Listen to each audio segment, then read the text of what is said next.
Oh, and we're live in low definition. Oh, what a day. Who all is here? We've got Lars, Wendy English, the one-eyed cat himself, Dean Stevenson, Dan E. Boyd, Unfinished Project. Looks like I see two small broken lines. Oh, you see a huge mess in there. Who we kidding? Kerosene Cucumbers. Lumpy is here. Calling Tebow. Indecisive Garage. Lars is headed to the Ryman Auditorium. Right on. I guess if you live near Nashville, you can do that. Have a good evening, Lars. Be safe. Send a picture. Actually, if you send a picture while we're live, I'll put it up on the screen, show people who you went to see. NSB Custom Cars, mostly Mopar, who's running second in the No Name 500. Make sure to check out that page. We've got 6 running so far. Registrations are healthy. We got a good class for the No Name 500 yet again. Mohawk is here. My Aunt Nancy is here. Says, hello, everyone. Happy Friday. I've been working on my Aunt Nancy's van all day today. I'll tell you about that later. If you see the thumbnail, you'll get a heads up. 113 cycles. Hey, everybody. Looks like I'll finally make a live. Well, I hope it doesn't disappoint. This 360p 144 potato resolution is the result of my internet woes. I have had everything just about that can possibly go wrong in the last month. And one of which is I'm having to do the stream off of data, but that's better than not doing it all, I reckon. Matthew Ward, Racer Ray, Turbo Tom 416. Buff Del Campo is here. Stinger Salvage. Good to see you, sir. Vintage Adventure Drives. He honestly forgot about the Friday Night Live. Good thing I don't forget about it. Pure Pontiac Garage. Heavens Mopar Scott, who is making progress on that Charger that will be a car again someday. It's coming. Wait, it's Friday? Yeah, I know. They're just about all the same anymore. Cop Car Steve, greetings from the Great White North. It was nice here today. It was close to 60 degrees. Worked outside all day long. Wasn't even cold. It was in the sun. Wasn't bad. Barrow's Garage is here. Glad you could make it. JB's Little Shop says, howdy deplorables. Dean says, never trust a Kiwi who steals another country's food. Do all countries do that or just this one?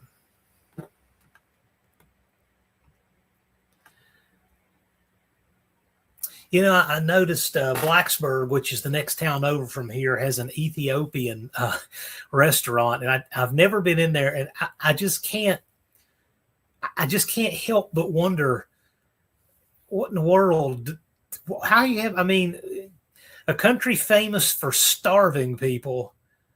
What is the restaurant? I don't know. I'm not brave enough to go there. But Blacksburg has every weird thing you can think of to eat.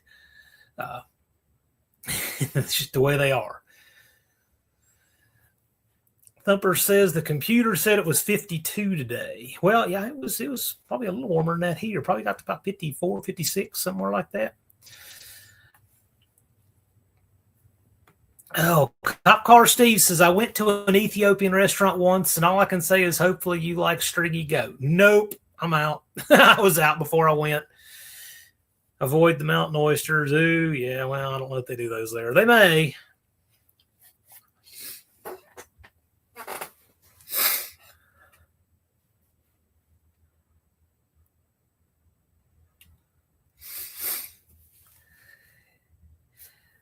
Dr. Goes says, howdy all, still winter here. I decided to buy some odds and ends auto parts on discount. Kids told me Advance Auto bought CarQuest or something like that and was clearing inventory through Rock Auto.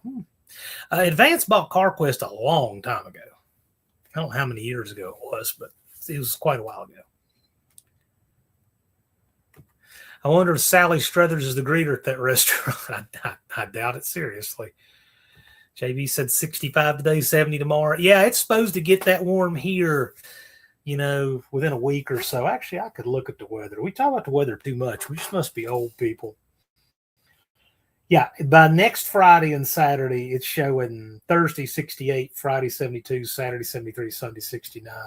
But it's going to be nice. It's going to be high 50s, mid 50s, so 60 degrees this week. So I'll take it. The only thing good about February is that it's short. Hello, old McDonald. Glad you could make it.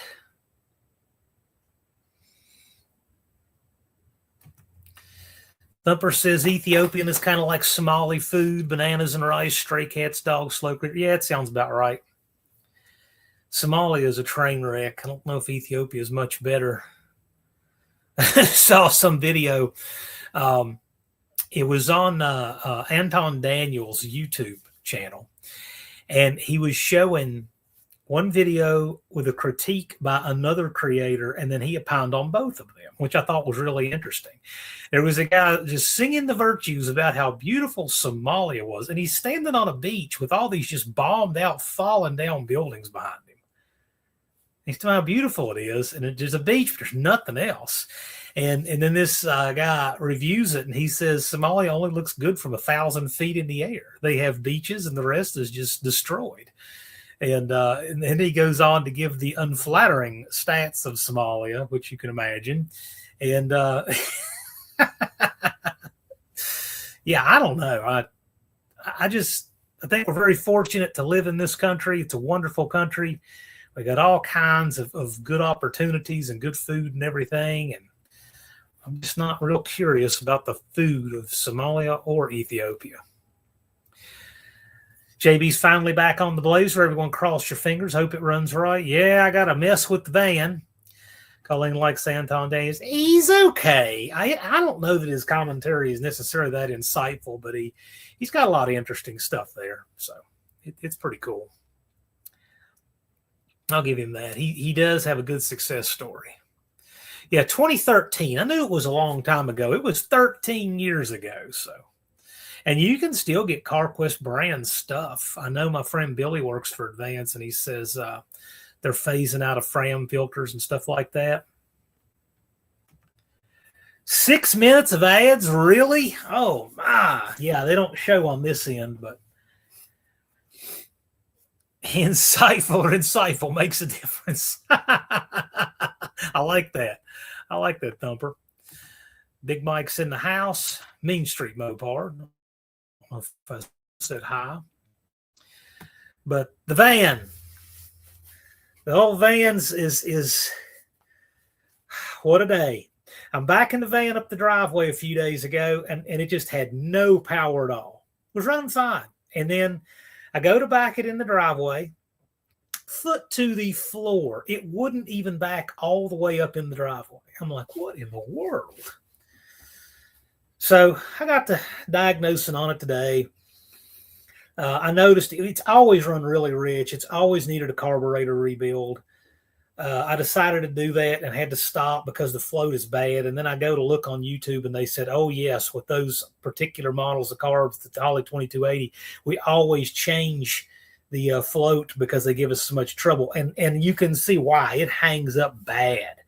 The design of it is terrible. The way it rocks around in there, it hangs up on everything in the bowl. And so, and I don't know why Holly ripped off that design of the Carter BBD. Why did they just rip off the float design while they were at it? Because Carter's float design is vastly better. So much better. I've never had a problem with Carter's float and needle valve or anything. But this one's just kind of a mess the way it's made. Okay, no problem. I went ahead and ordered a float because I'm going to finish that build. But in the meantime, I threw another carb on off another 318. I said, okay, now that I'm done with that misadventure, let's see if my problem, because I couldn't diagnose it on top of that. No, doesn't change anything. I checked, ignition box, coil, because I don't even have to install those to check them. I can just literally plug them on and try them. So I used a made in the USA factory Mopar coil and a made in America Mopar orange box, stuff I know is good and isn't Chinese junk. And hello, left turn Dodge. And no, Danny Boy, the cat is not clogged. And anyway, I checked all of that and I said, okay, now I want to do the thing I really didn't want to do. Let me try to get a timing light on this. I know the distributor hasn't moved. It's rock solid locked in there. But because to do a timing light on a van, you take the doghouse off. You have to fish the pickup for the plug wire to the inside and drop the timing light down through the hood and everything. Because, it's just vans are just made so weird. It's hard to do. And you got to check your time marks from underneath. The old vans had a hole in the bell housing where you could check your timing on the flywheel. But this one, you have to check it from underneath. So it's running foot to the floor at probably 1,000 RPM, if that. Something's bad wrong. Check the timing. It shows like 50 plus degrees advanced. I said, well, there's just no way. So I'm thinking, and I've talked to a few friends, and we're all kind of pretty sure it's jumped the tooth on those terrible nylon timing gears that came in those 80s 318s. So anyway, yeah, Danny Boyd, it won't, but they changed it. They went to balancer timing on the vans. I don't know if the elastomer slid, but here's the thing. Even if the elastomer slid, it wouldn't change where top dead center is. It would just change where it's showing you. The way this thing's running, there is a definite bona fide problem. And you can't move the distributor, but so far in that van in that year 318 because of where the coil is and the oil pressure sender, so I can't move the distributor but so much. But anyway, with the distributor cranked as advanced as it will go, that's where it starts trying to run. And that's where it'll start. It won't even start if I don't crank it as far advanced as I can without it running into the coil. And then when it does, foot to the floor, 1,000 RPM, doesn't miss or anything, just has absolutely no power. So I'm pretty confident I've got a timing chain that has jumped, and it didn't make any noise, nothing. Didn't discernibly do it while I was driving. I just noticed I went to back in the driveway. I was out somewhere, it was running fine. I went to back in the driveway, and that happened. So, oh, well, I'm assuming it is the nylon. Yes, I'm assuming it is. It's such a pain getting to work on a van. All of that stuff under the hood is so hard to get to anything under there. So, I don't know, Danny Boyd. That nylon stuff, the way it wears, not really. Yeah, I know, Barrows, but it's very hard to see your rotor on a van and turn the crank. Very, very hard. You're turning the crank from underneath with a wrench, and then your rotor button is inside the cab. It's very hard to work on a van the way they're made. I'm thinking the way that timing is that because key is I don't think the timing is that far off. I think the cam is now that far off, and took the distributor with it. So anyway. But Polito had a really good idea. He said take the valve cover off and actually check the valve events with your top dead center. He said that'll tell you a lot. And he said that each tooth is 17 degrees. So that's interesting to know that very specific number, which if you just took the number of degrees divided by 360, you'd have that anyway. Yeah, I love vans, hate working on them. I totally agree. I love the van. Great to ride in, great for trips. But it's terrible to work on. But it's hardly needed anything. This is interesting. Racer Ray says those timing chains, when they get loose, jump when you shut the engine off. Okay. That's interesting. That actually kind of makes sense, too, now that I think about it. Because there's nothing pulling that tight side anymore. So when there's no, I could see that being the time when it would do it. Anyway, I guess I got to dive into all of that. So, But it was interesting because I knew that I needed a carb rebuild anyway, and I don't like to diagnose on top of another problem. So I wanted to make sure everything else was right.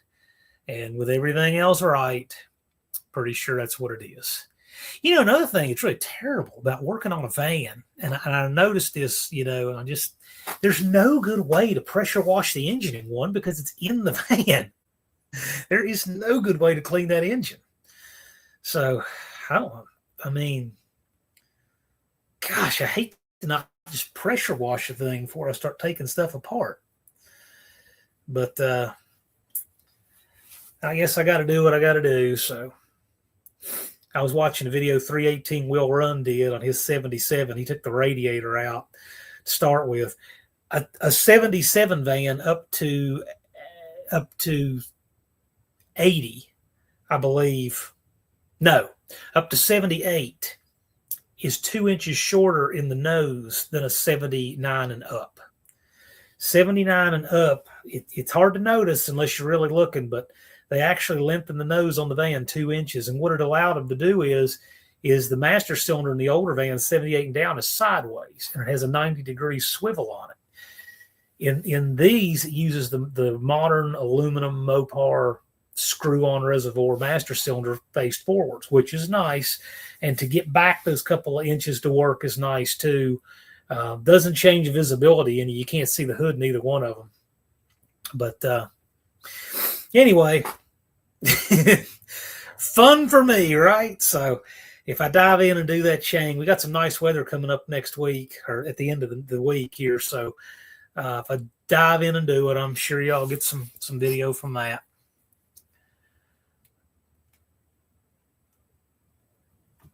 Yeah, it's miserable. It's miserable. It's why you can almost guarantee they have original engines pulling ones a week longer. You know, and I was looking at that. The cross member in the front end of the van, because it doesn't use the torsion bars like the cars do, the cross member just bolts straight up to the frame rails. And I'm thinking, you know, that honestly is probably the best way to change the engine in the van. If you can get the body up high enough, is drop it straight out the bottom. Just saying. Colleen suggests everyone smash the like button. I appreciate that. Also, this week I got the heart turned off. I was not able to do that last week. That heart that blocks the last comment is so annoying. I don't know why YouTube still does it, but anyway, I got that turned off for y'all. Mason Roberts -R7N. Hello. Wrong English is here. Cop Car Steve has an 85 Mustang that came with a 4180C carburetor. Fought with it forever. Finally broke down and got a 4160 Holly. Problem solved. You know, the irony of this is I hate that this problem comes up now. The van is utterly undrivable like it is. It is not drivable. But Dallas has a Quadrajet for me that's just perfect for that thing. And I have a 318 factory 4-barrel intake. So the cross member unbolt, I was looking at it today, and there are bolt heads up around the coil spring pocket, and it looks like it just unbolts and comes down.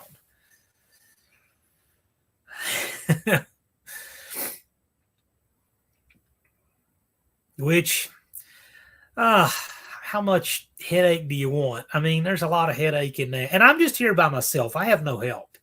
So that's another thing that makes it a little tricky. So, you know, I reckon I'm just going to be fishing the crane in there somehow. You know,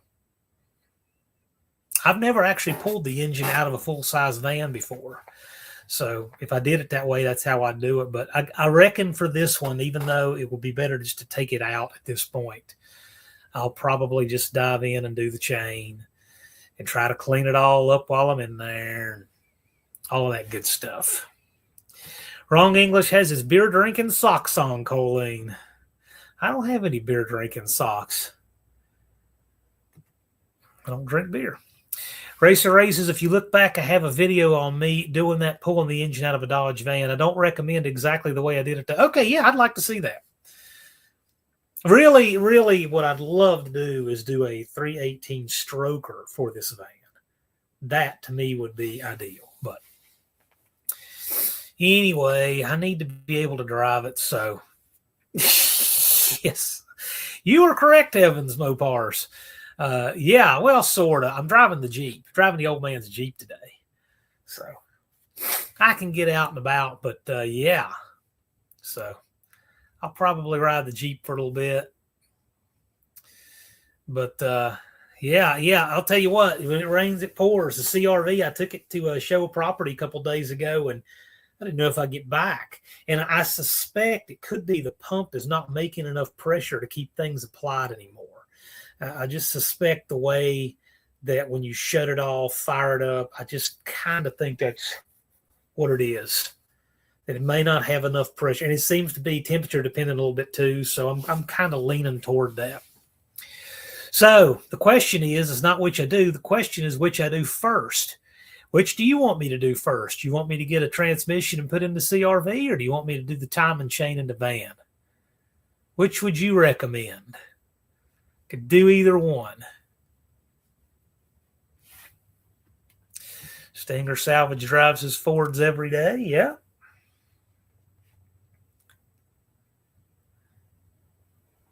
Yeah, you can do the chain within the van. You can. It's just you got to take everything off the front of it, and it's a miserable place to work. So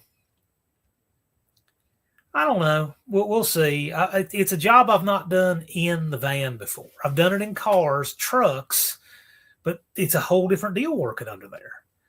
But we will see. We will see. It's got to be done, so I might as well just do it. I mean, it's not gonna get any better if I don't, so I might as well just do it. I'll probably wind up doing it this week. I'll probably just go ahead and get my oil pan seal and crank seal, and I've got partial gasket sets for 318s anyway, and I'll probably just get it done. Oh, yeah, you are not kidding, especially on that. It's got AC, got power steering and all of that. But, yeah, that's a good point. You got to pick the lesser two evils, have success leads the next. I really can't even decide which of those jobs I want to do less. I'm actually, believe it or not, kind of leaning toward the CRV transmission. There's actually pretty good room under that hood. Once you take all the plastic stuff off the top, it's pretty good. So they both have to get done, I'll do it. Whichever I do, and both and whatever, I'm sure, I'll be putting up content on both of them. Thumper says, I know how doing stuff alone goes while I set up my shop and everything, so I can move vehicles with my trailer and put in my shop. Yeah, everything here is geared around that, but I have a terrible driveway. It just goes uphill just enough you can't push anything, and then it goes uphill right at the garage. There's no level in front of it, so it's just miserable trying to move stuff around and play musical cars in that driveway.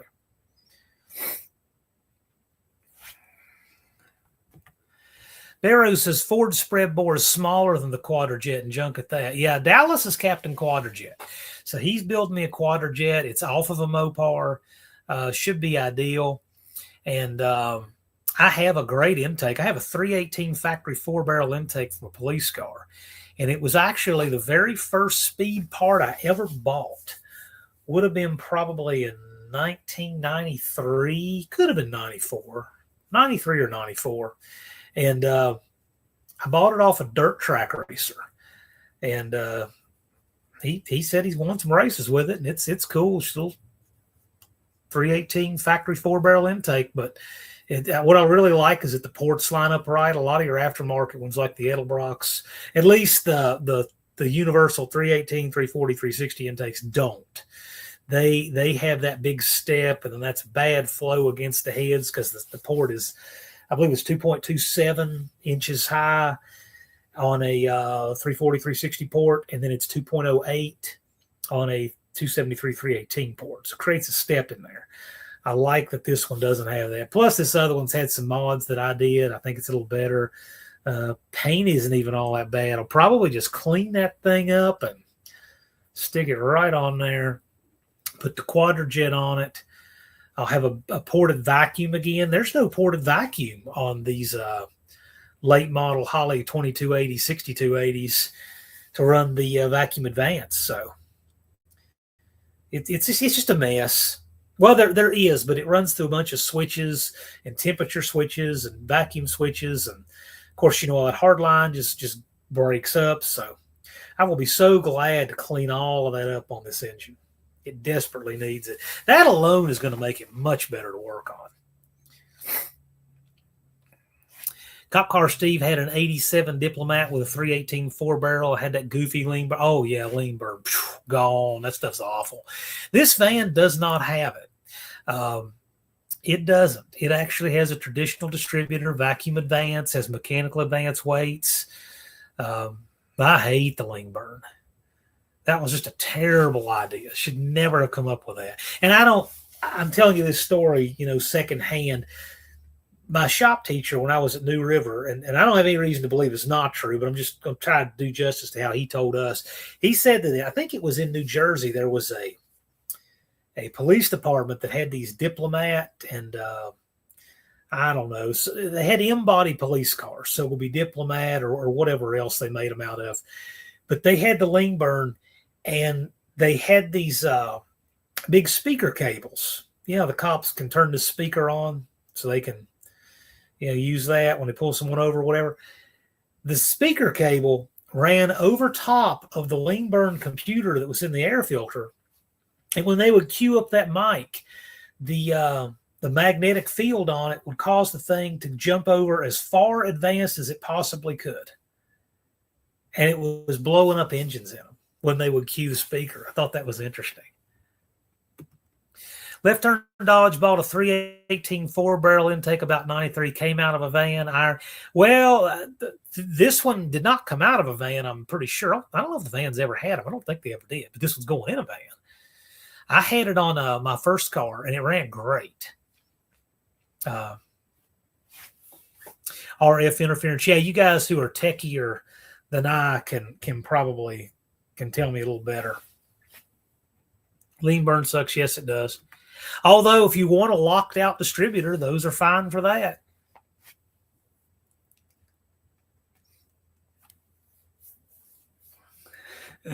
Racer Ray's shop teacher said 59 Chevys will fly over 100 miles an hour. I knew a friend in college who had a 59 Chevy. Nice looking one, too. It was black and white, two-tone. And he had a big whip antenna on it. Cool fella. His name was Calvin.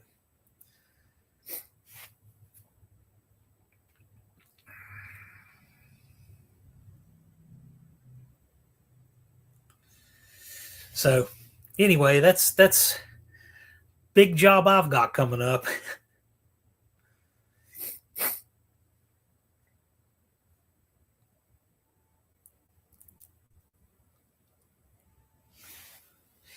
Now, Dean is saying the ELB, I guess electronic lean burn, was electronic spark control. It's easy to circumvent. The Quadrajet 4-barrel Cop Car 318 was a GM carb. Yeah, oh yeah. I mean, you change the, you get rid of that ignition. Just go to a regular ignition box and distributor. I mean, that's all it takes. In fact, a lot of us, our favorite engine is that 400 Mopar big block, that short deck big block. I mean, I would say most of those were lean burn. I don't hold it against the engine. The engine's great. But people talked about what dogs they were, those smog motors. Well, I mean, they need a little bit, but they're not good engines. Main Street Mopar, I've still got the 4-barrel intake off my 84 Dodge Diplomat police car. Yeah, so 85 is this one. I was thinking 85 was the first year, but it could have been 84. Yep, because, I mean, you have that car. Yep, they came on cop cars. Left Turn Dodge says if you drop it from an airplane, everything goes over 100 miles an hour. Quote from my dad. Yeah, there's a terminal velocity. We had to figure that one time in a class, physics class, to figure out how fast a person's going if they jump off a tall enough bridge. And I think we figured out a person spread out like this could get to about like 181 miles an hour, but in a dive position, get up to like 225. Scary stuff.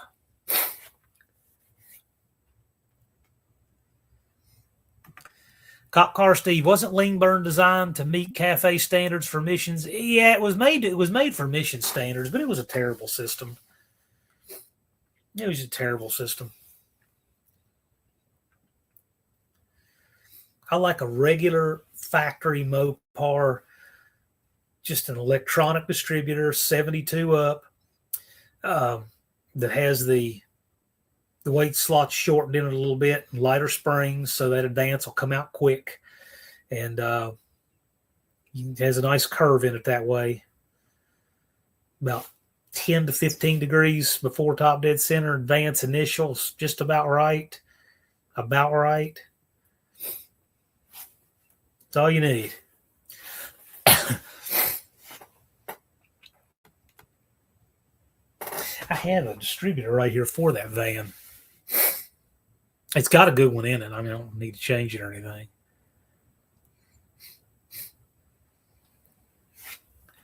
Emissions requirements are killing modern engines too. They kill everything. And here's the thing that gets me is, that when you look at the overall picture of emissions, it's interesting to me.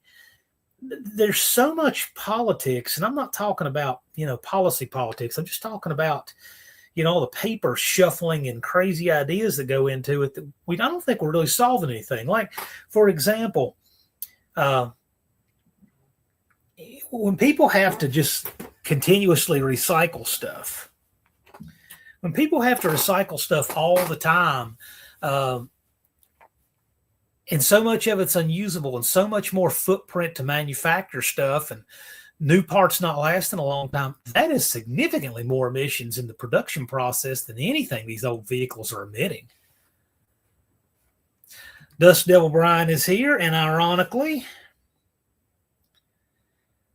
Brian, if it's okay with you, I'll show that picture you sent. You tell me if it is first. Mopar Scott, I like this. He said, it reminds me of a license plate. Thank God Ford didn't make airplanes. Oh my gosh, that's great. If I had ever seen that license plate when Dad was living, I would own it. As he liked Fords. It's funny because he was always a Ford guy. And then and he got his first Jeep in 78, but he never drove it. And then he got one in 93 and he just became a Jeep guy. But growing up.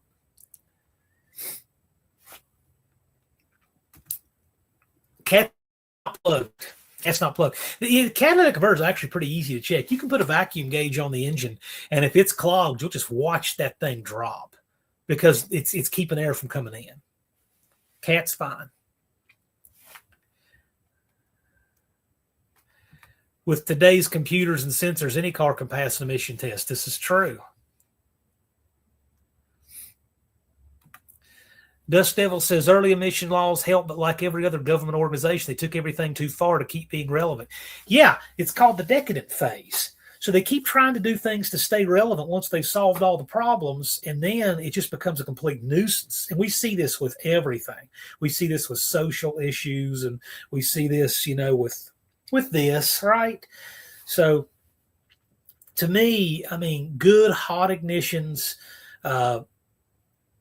either just fuel injection by itself was huge. And they actually can tune carburetors better now, like the way the VRS was made. Positive crankcase ventilation was a big deal. But then when they started doing the catalytic converter, that wasn't good because the unburned hydrocarbons would cook them and they'd fall apart in the middle and cause problems. And, then you have the air injection in the middle, and the air pumps were nothing but problems. And it was just, I just never cared for any of that emissions craziness. I think they could have better spent their efforts just making stuff run better, making things more efficient. I just think would have been so much better than keep trying to keep putting ornaments on the tree of the engine, trying to force it to be retroactively emissions friendly. It never worked. That is a funny saying. I'll give it that. Danny Boyd saw a tri-motor at the Smithsonian with my grandparents in 1977. Cool. Cop Car Steve says, however, do they really care about emissions when Ford on their 302 to 460 put a smog pump to pump fresh air in just so it can pass emissions? Well, the pump was designed to blow air into the middle of the catalytic converter so that the front half would deal with the, I guess, so your cat would have two functions. One is the unburned hydrocarbons, but the other is oxides of nitrogen. And so it would blow air into the catalytic converter somehow. I can't remember exactly. I know I can't do that topic justice. It's been over 20 years since I had emissions class. I actually had to learn that stuff. But yeah, but the air pumps is a disaster on everything. Yeah, the secondary air is completely burned. But it's you've got your unburned hydrocarbons and your oxides of nitrogen, and somehow there's a reason to put the air in partially downstream in the catalytic converter and not up at the top. I don't remember exactly, but it's competing to do both of those. Yeah. Here we go. So Brian sent me this. He scored some heads, and you can look for this on his channel, I guess. But are those cool or what? And if you want to know what they are, they're Mopar heads. They're obviously aluminum. At least they look to be. They're aluminum. And he's got them mocked up on a small block there. And if you want to know more about these things, Brian can tell you about them. I thought it was really cool. Got a good story with it. The converter is hot. Yes. Gets really hot when it gets clogged. Barrow says the EPA is like the Department of Education. They complain about teacher wages while paying supers and vices $500 a year with a bonus. With the EPA, I'm sure is a disaster, the machine, the way it's run. But I mean, it's the decadent phase of just ruins everything. Brian can tell you about them. It's what they look like. But yeah, the decadent phase, like, you know, if you look back like, 50, 60, 70 years, socially, this country was working on things like voting rights. It was working on, big things, right? And now it's like people contort themselves in knots to find all these little imaginary transgressions, and it's like, who are you helping at this point? And I think emissions is kind of like that same story. It's in the decadent phase. There's people that keep trying to make it relevant far past any useful strides we made on emissions. I mean, gosh, I think when we did fuel injection, I think when we came out with these really nice hot ignition systems and these engines that make so much more power now than they used to, and can do it with so much less fuel. Look at how much less fuel airplanes use now, and it's amazing the efficiency we have now, and yet to keep piling all of this junk onto engines, I think it's just completely the wrong direction. That's just my thoughts. Yeah, check them good. They were bad for cracking. Yeah, they are. The Magnums are bad for it. Aluminum Magnum heads. Yeah, aren't they cool? No, that's what I thought. But Brian sent me some pictures of this a couple days ago. No, these are actually aluminum Magnums. Yeah, cool stuff. Which I didn't even really know they made them. I think it was like a spec class head that wasn't very popular for a reason. Because most people, when they go to aluminum, would run something else. But these, because you don't really get the performance gain. But being aluminum, you can run more compression. There's things you can do with them. But the Magnums were bad for cracking between the seats.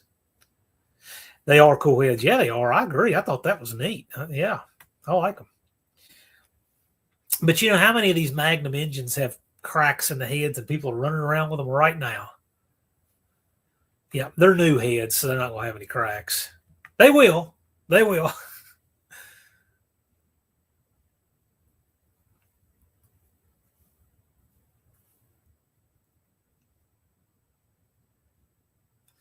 Yeah, aren't they cool? I'll put them back up again. And obviously they have the Mopar cast in on each end because you can see it on both heads. Isn't that neat though?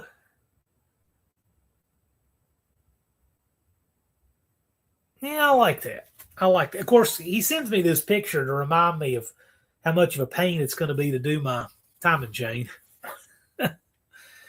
Oh my gosh, it's Rich. Rich is in here.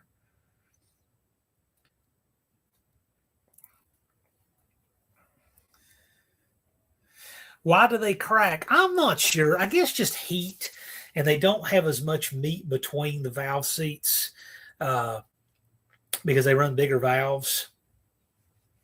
I mean, that's I don't know, but they're bad for cracking right there. Why do they crack right there, Andy? What? Why are those worse for cracking than like an LA heads? The LA heads don't have that problem. They were from the Dakota RTs were big. Yeah, that makes complete sense. That makes complete sense. W8s, no, just aluminum magnums. They do look pretty exotic, though. They're good looking. Well, you see it, Rich. I'm still blocked over there on your channel, so just saying. You will come hang out over here. We got to be able to ask you about your lasagna and cooking and stuff over there.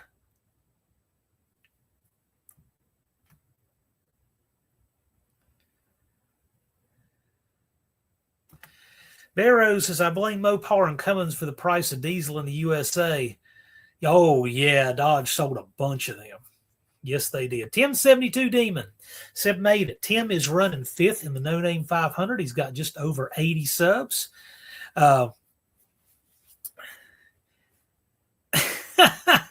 Watch this. Boom.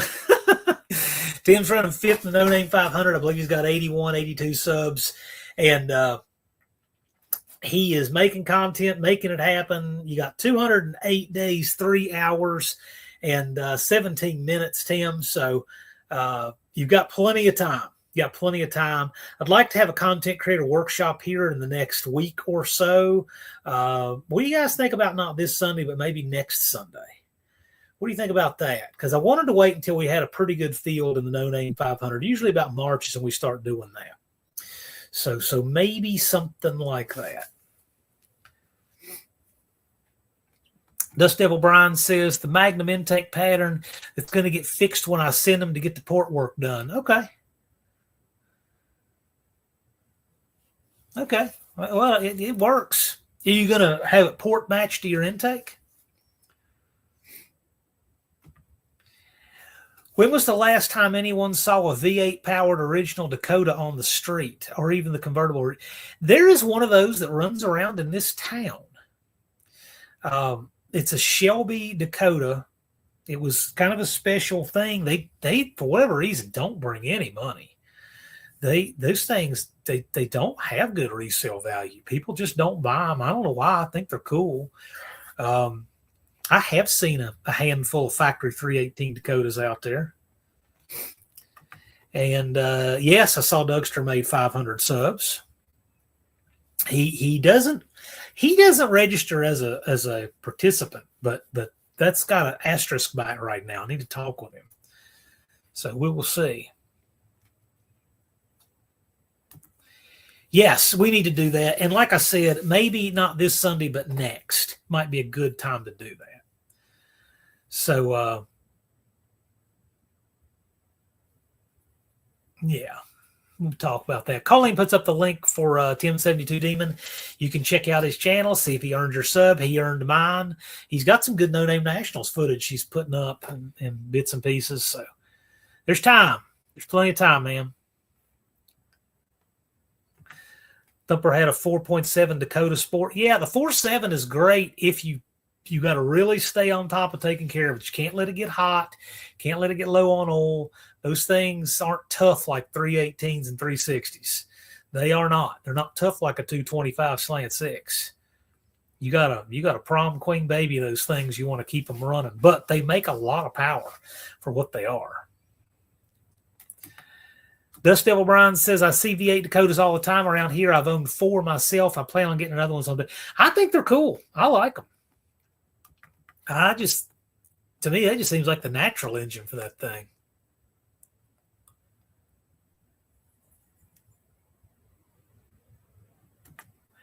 Kerosene Cucumber says, if you watch movies and TV shows from the 60s and 70s, you see jets and cars smoke and oil stains on the highway. Well, that's about the only TV I want to watch is from back there.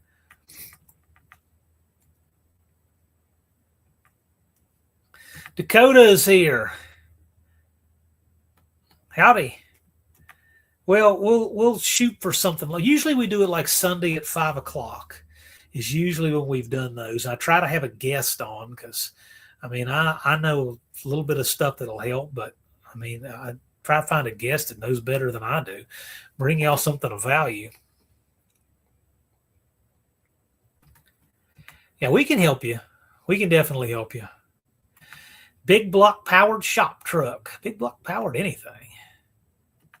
Racer Ray had a customer with a 318 Dakota 4x4 on the farm. He just trashed. Yeah, a lot of people just trash vehicles and don't care. Dust Devil Brian says the Magnum engines are unstoppable. I've had them with 300,000 miles. The transmissions are weak in the Dakotas. You can definitely make those better. I will tell you, the Dakotas would come with the A998 and A999. They would also come with the 42 RH and RE. Great pieces. Doesn't take much to make those things powerhouse. Slant doesn't need oil or water, but they are dogs. Well, I'll tell you what, they are tough. A friend of mine said he worked at his garage. He knew this old woman that had this Slant 6 that was missing really bad. And it was like that a long time. And then when he finally took it down, we said one of the lifters, I think the push rod, I don't know what was, I think it was a rocker arm. A rocker arm had worn out, and the push rod came up and the lifter came out completely. And it ran for I don't know how long like that. I don't know how the thing had any oil pressure. 5-year time. It's generally, yeah. I can adjust that a little bit. I just know that people like to go live Sunday evenings and things like that and spend time with family. So I try to do it a little earlier in the day on the Sunday, but 300,000 mile engine steel cross-hatching the cylinders. I took it apart. Yeah, and those Magnums are like that. They were fuel injected. And those blocks always look a lot better. Yep. That is a huge upside with the Magnum block right there. I think the Magnum blocks are like the late 80s LA engines, and they had better cylinders, a little bit better castings, and of course they're all roller lifter. So I think those blocks are good. The only thing I wish is, and I know the really early ones, some of them had it, but the later ones do not have the oil hole that goes all the way through to oil to the rocker stands to run LA heads. Why would you want to run LA heads? Well, there's people like me that are just kind of nostalgic about them and like to look something a little bit better. That's just me.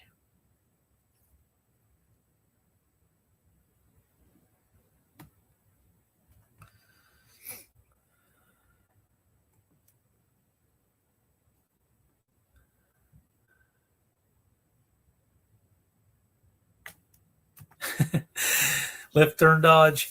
Most of the are saying to left turn dodge. Yeah, my most viewed thing this week was a short of me whining about getting old and my back hurting. Yeah, I hear that. Well, Rich, first of all, it's not true. That isn't true. And second of all, it's none of your freaking business. And third of all, I'll just ban you all together. I just timed you out, and I'm going to ban you all together.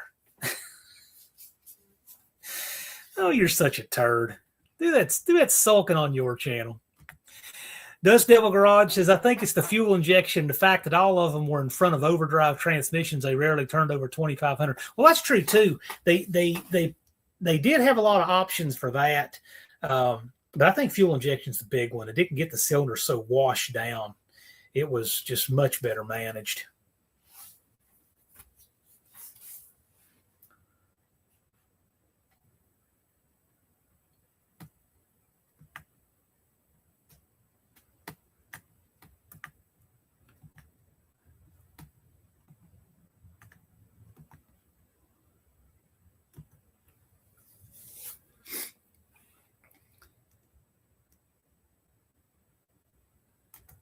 Dean Stevenson says for cars that haven't lost that special electric plugs and use the I don't even know what the AUR function is in EGR. There's not a lot are still pristine. Yeah, you've got so many acronyms in there. I don't even know what you're talking about.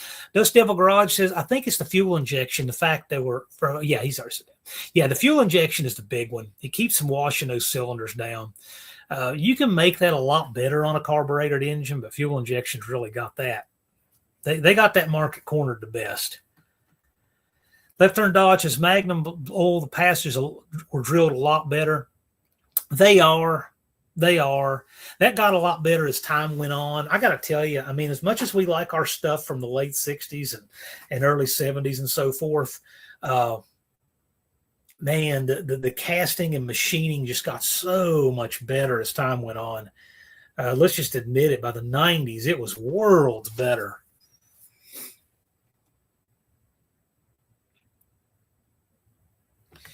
Doesn't LA heads on a Magnum make compression easier? I wouldn't think so at all, because the Magnums had much smaller chambers. Dust Devil Brian says, might be buffering on me. I'm sure this Magnum engine here won't live the easy life. Professor P said this block will turn 7,000. Yeah. There's some oil and mods that really make a lot of difference. One thing I really need to do, too, when I do this timing chain is there's some oiling mods you can do to make your chain oil better on those, and they really need it. The timing chain is kind of a weak point on the LA engine. And, I know the V6 is oiled better, but there's some things some mods you can do. Like I think there's a little place you can drill to get a little weep hole to get some more oil on the chain. And, of course, a lot of them don't have slingers. In fact, I don't expect this one to. The ones I've done from the 80s don't. So, anyway, I want the chain to last, I guess.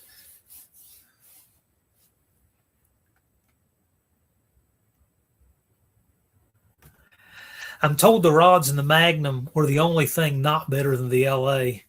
I could see that. Car Steve's having dinner with the wife. Have a good dinner, man. While you're in it, yeah, and that's another thing too. There's so much while I'm in there stuff I could do. Like I could go ahead and change that intake. I could go ahead and headers in a van, there's just nothing to them, which it just amazes me to look at those things, how much room you've got. Because putting headers in an A-body is just gymnastics. And in a van, they just drop in. Like, wow. Dust Devil Brian says, Magnums were all closed chamber heads. I wish they had the shaft mount rocker arm. Yeah, well, it's okay. So, to me, the advantage in having your valves in a line is that you can run a common rail, which is a nice, strong system, right? But the obvious disadvantage to having your valves on a line is that's not really where the engine wants them to be. They want them splayed out. Obviously, you make a lot more power that way. Look at the Hemi. Look at the Cleveland. The Polys had that, but the ports were just abysmal. So it says that wish they had shaft mount rocker arms. Well, ideally, it would be individual shafts, but if you're not going to do shaft mount, at least spread them out so that you can take advantage of a much better flowing head, like a Cleveland.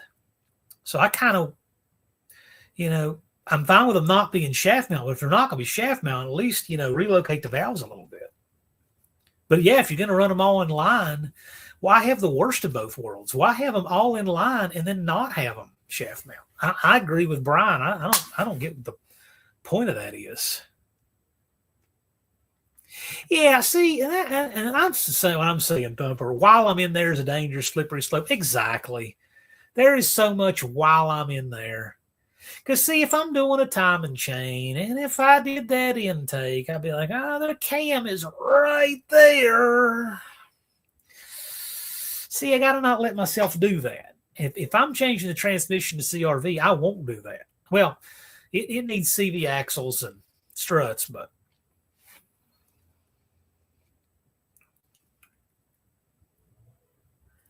because cheap. Well, yeah, but It's a lot of work to not get all you could get out of it while you're in there. You see, and then if you're doing a cam, it's like, yeah, but I've also got this worn out short block. Yeah, how much do you really want to do, right? How much do you really want to do? Dust Devil says I can run the cheap Chevy roller rockers now. You can run the Chevy roller rockers on those? I didn't know that. I think we were talking about that.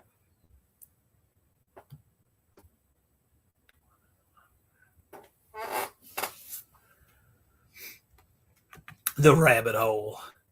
Yes, indeed.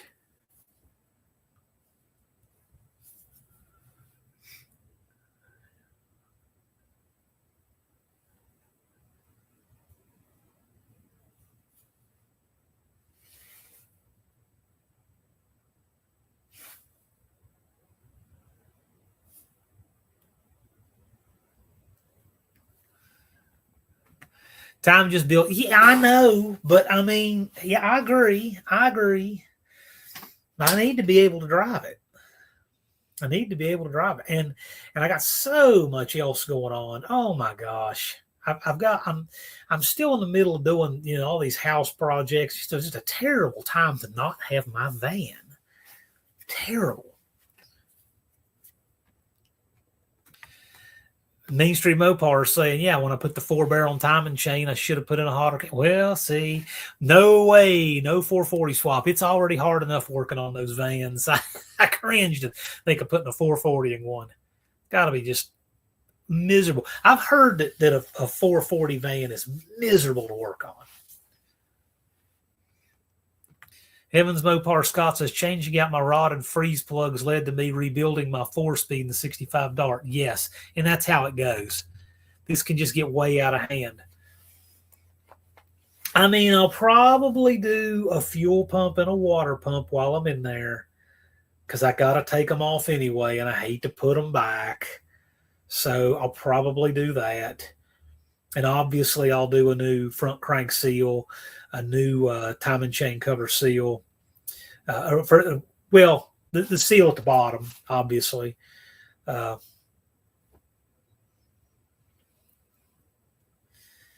do a lot of cleaning. Oh, gosh, it's just so nasty. But, yeah, I'll probably go ahead and do fuel pump and water pump. Definitely water pump. I'd hate to take all that back off and do a water pump. Dakota says JESRP forged pistons are expensive, $700 to $800 for a new set. Yeah. Oh yeah. It's not cheap.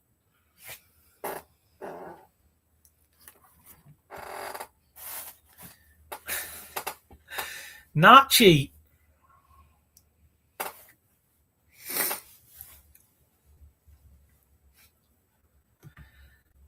Cam change in a stock 383 Fury became a 13.5 to 1, big heads, 30 over, tunnel ram, stronger built trans with custom converter rabbit hole.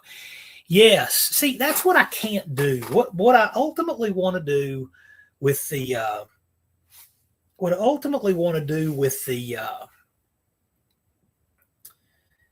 van is just for nostalgia reasons. I want to keep a 318 block, but I want to do a 4-inch crank, and that'll make it like 384, something like that cubic inches, something along those lines. And probably run some good 308 heads on it. 308's a casting number. Something like that. And it'll be a nice little combo, and it'll run great. And then I'll have to power to tow, which is what I really want to do is be able to tow.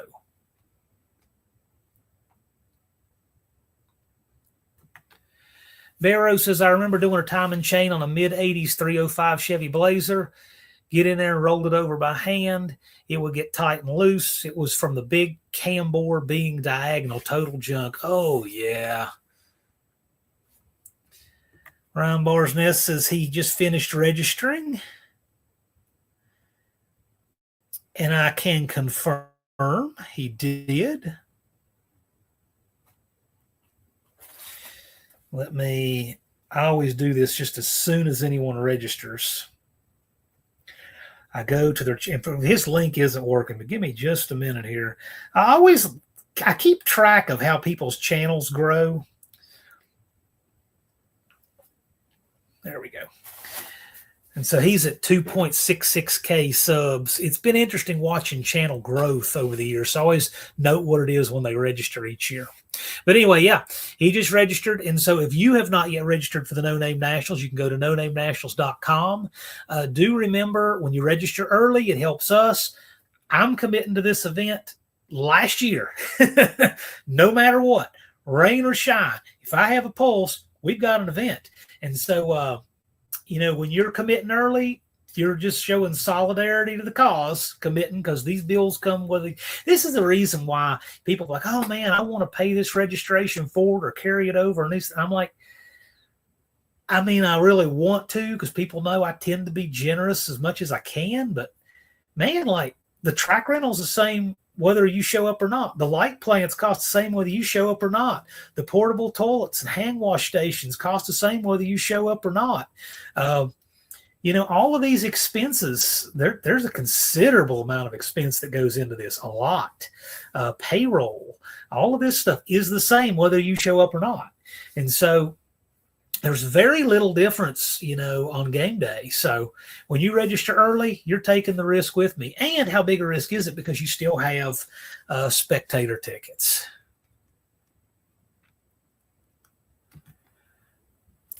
Dust Devil Brian says, I have a big block van ready to get ready for No Name Nationals this year. So much for an easy build season. Yeah, there's no easy build season. There's never going to be an easy build season. But hey, man, do what you can do. Do what you can do. What I would say is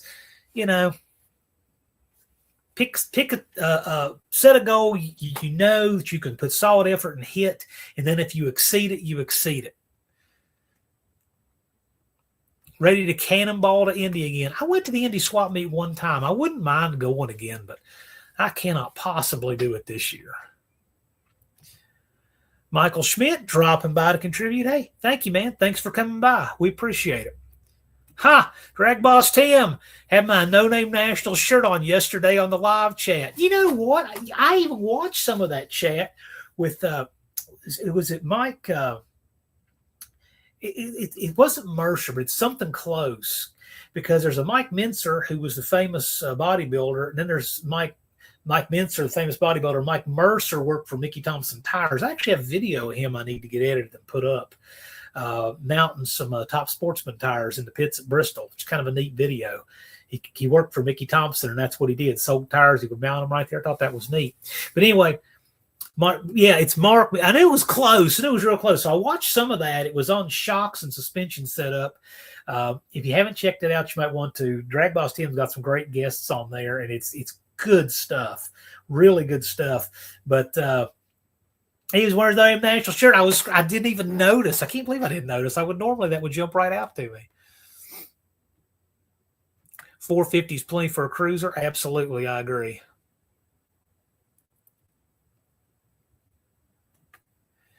Dr. Go, been to the Indy swap meet the last 2 years, but won't be in Indy this year. I think Ohio this year. Okay, cool. Danny Boyd went to a guy with a similar name. Tim's got the checkered flags waving. I'm enjoying watching what Tim is doing over there on his channel. It's good stuff. Really, it is. I'm enjoying watching what he's doing. I'm going to go back and look at that. I think that's cool. I'm glad you're representing. You guys are the ones that got Tim that shirt. The whole chat was saying, send Tim a shirt. I'm like, okay. So we sent Tim a shirt. But Tim's got to take the sleeves off himself. Tim likes the sleeveless deal.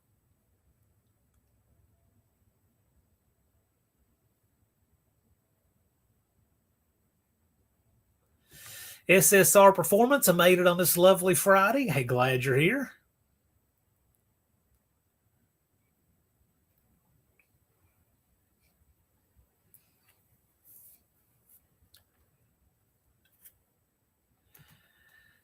Scored good parts to Mopar swap in Indy, ran into Hoosier Garage. Yeah, you know what? It was a lot of great creators. Last time I went to Indy one time, and that last time I went,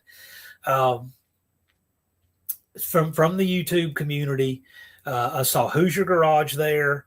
Cope was there. Jeg was there. Brian Brinker, Dust Devil Garage was there. Ryan Barr's Nest was there. I think William was there. There's a lot of people there that we recognized, a lot. It was cool. It was very cool. Oh, and you know what's interesting too? I was walking around in there, and probably 2 or 3 times I would have somebody come up to me and say, "Oh, hey man, I recognize you from YouTube," and stuff. Like, wow, that was interesting. That was because I do this live show. People recognize me and what I look like, but I might not recognize them. I might see a username. They tell me their username. I'm like, oh yeah, I've seen you in there. So that happens more than I would ever thought, actually. The one that weirded me out the most, I was in the stands at Bristol a few years ago. Just randomly in the stands at Bristol Dragway watching Top Fuel, and there were these 4 dudes sitting on the row behind me, and I didn't think a thing about it. And I would look over, to where the cars come in from staging, and I just noticed the corner of my eye, this dude was looking at me.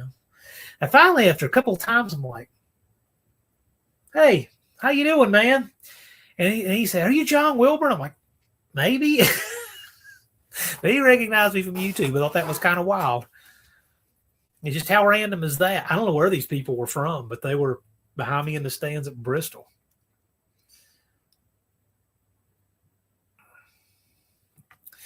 Dakota says, "Poor Chris will probably blow up the engine trying to keep up with my Trans Am." Yeah, I don't know. I think Dakota needs to come back.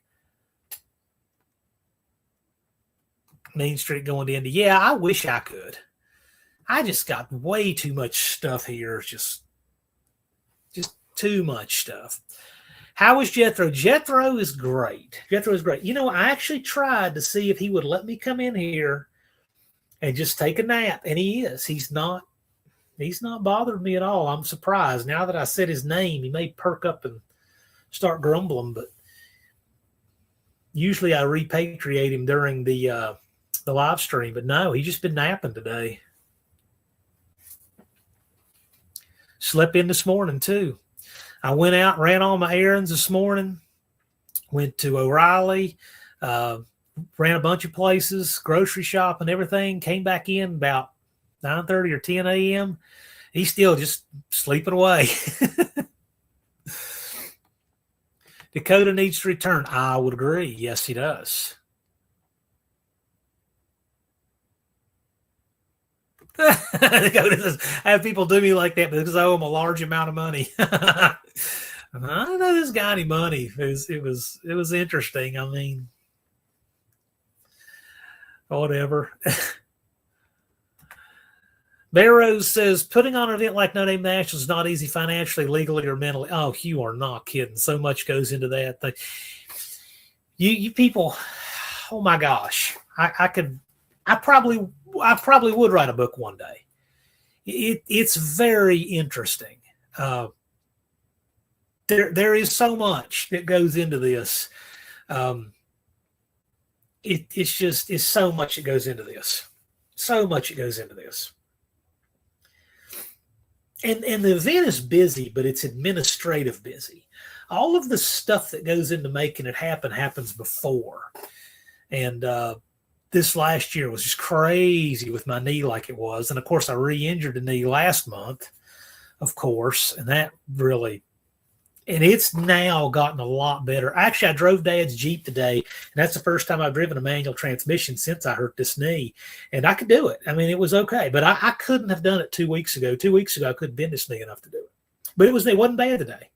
It's getting better. I notice, every week or two, I notice it's a little better than it was a week or two before. But it seems like it takes about 2 months for this to kind of cycle out. So, gosh, I hope it doesn't do it again. But thank you, Barrows. I really appreciate it. Any super chat. Well, I don't solicit them because that's just obnoxious. It's like when you watch these hot rod TV shows. They're just advertising the whole time. It's like, come on, man. People want to come here and hang out on a Friday. I'm not rattling a tin cup here, but anybody that does send a super chat or anything goes straight in the No Name Nationals General Fund. Just goes straight in there. So thank you. Appreciate it.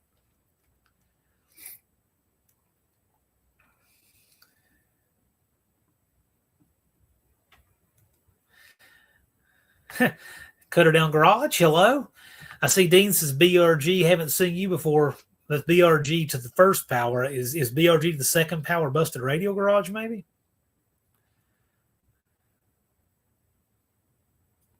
Dakota wants a 68 or 9 Charger someday. You know, it's funny you mention that. I was actually watching the movie Christine last night. I watch Christine every few years, I guess, 3 or 4 years, something like that. And I forget how nice that 68 Charger his classmate had was. I mean, the 58 Plymouth is cool. I mean, it is. It's fine. But I really dig that blue 68 Charger with the Kragers.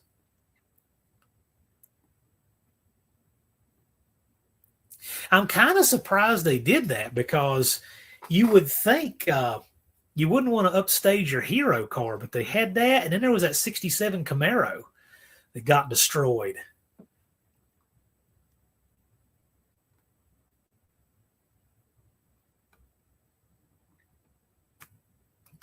Dean said, Dakota, there's a difference. If you said what you said to Ryan Barr's Nest of Tall Jones Garage, you could end up timed out in 4 southern states. I can't even connect the dots on that, but we'll take your word for it. Danny Boy watched a year or so ago. Yeah, maybe. Charger was sweet. Yeah, I agree.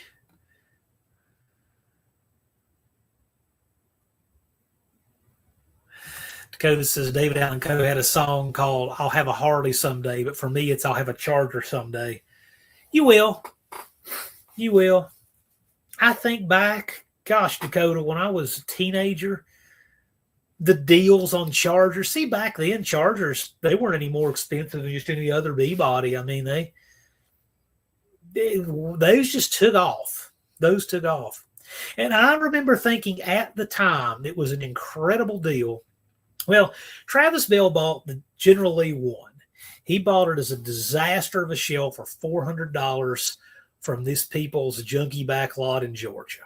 $400. And then he sold it for 10 grand as is. And then I think he bought it back and then did all the restoration work, commissioned all of that. I lost a bet with Cope over whether or not they used the original shell because his interview sure made it look like they used a different body. But no, they did use that shell, so it is legit. The car that's been restored is Lee 1, not another car of Lee 1's parts. It is Lee 1. It went at auction, and I remember thinking I thought it was a really good deal at $110,000. Where the golfer, Bubba Watson, bought it. And I said, you know what? I can see that car being $1 million car one day. Why not? It is generally number one. That'll be $1 million car someday. So I firmly believe that at $110,000 that was a steal because the work they did was fantastic. They used all of those parts and reused so many of them to make the car correct. Mason Roberts asks, what do you think about a flat heated? I'm assuming you mean a flathead engine. I like flatheads okay. I like them for their historical value. I think they're super cool and like a little roadster or something. Yeah, I like them for that. I like the simplicity of them.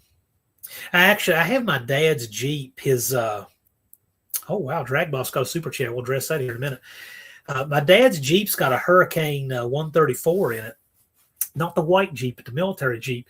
And so it's got half overhead and half in head, half in the block valves. So it's half a flathead, half over valve. That is the weirdest thing.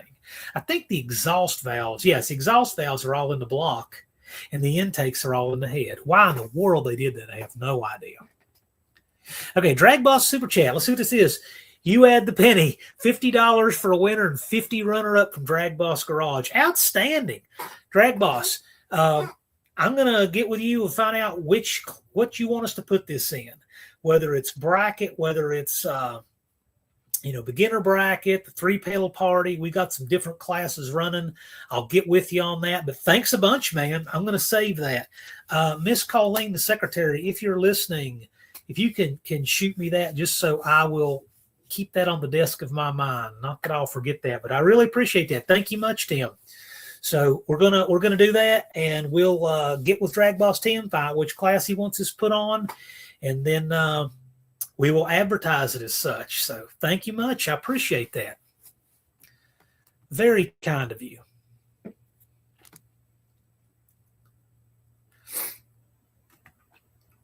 Left turn dodges. I really dislike bikes on the road. I appreciate them, but I used to have a lot of friends that don't have anymore because they were on bikes. I heard something one time that I thought, if you've ever been in Blacksburg, which is a college town that's it's just north of here, it's where Virginia Tech is, about 8 miles away. There's a saying that says, when I'm a pedestrian, I hate motorists. When I'm a motorist, I hate pedestrians. But regardless of which I am, I always hate bicyclists. And whoever said that probably came from Blacksburg. Thank you, Colleen. I appreciate that. Colleen is the secretary. Lars is my lieutenant. Colleen is my secretary. It is very much appreciated. I got to tell you, you folks help me so much. I lean on, like, if I didn't have Lars to help me with a lot of the things I do for No Name Nationals on game day, I could not physically do them. And Colleen really helps me keep stuff straight, with lives. We have giveaways, because I get usually on the order of 500 to 600 comments per hour, usually, sometimes more. We've had as many as 1,500. I know when we do announcement lives for the No Name Nationals, we have had as many as 1,500 per hour. And it usually is 500, 600, maybe 7. And so it is so easy for things like that to slip off the desk of my mind. So I usually ask one of my moderators, usually Colleen. She's really good at that administrative stuff like that. So big shout out to her. It's just something that she does. One way she helps the cause. Yes, she registers early, always shows up, always recruiting, which is just fantastic. But I give Colleen a lot of credit for that. She's secretary for this channel, sends me stuff like that. That's really great. Very, very helpful.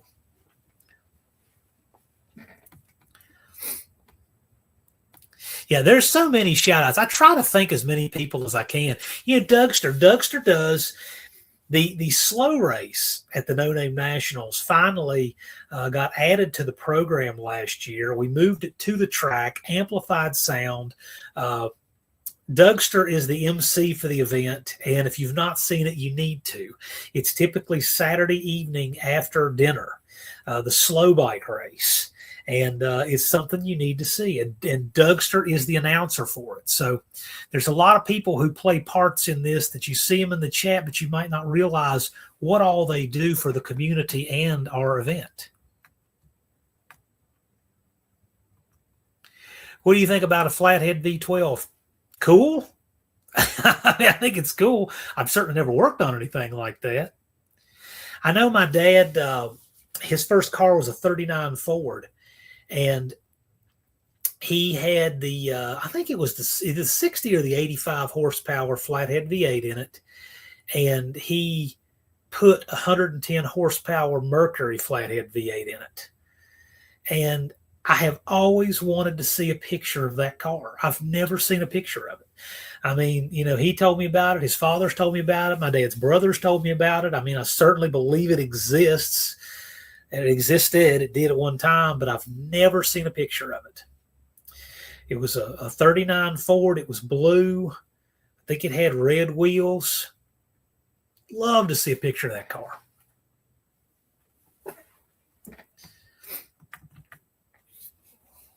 There may not be a picture of it. I don't know. And, of course, Dad's gone. The folks are gone. I don't have any way to even know if the photo exists. I've never come across one in the old house. Nothing. So who knows? The Mid-South Lowballer is here. Hello, sir. Running middle of the pack in the No Name 500. Drag Boss ran 1016 on 7 cylinders. That Cougar's a hoss, man. Runs 920s. I would love to see it at the No Name Nationals. You guys gotta keep suggesting to Tim that he needs to come out to Sykeston this year. He needs to come out to the No Name Nationals late September. Andrew Nelson says, good evening, late to the party. Yeah, we start talking about performance. We got to mention Andrew Nelson. How's it going, sir?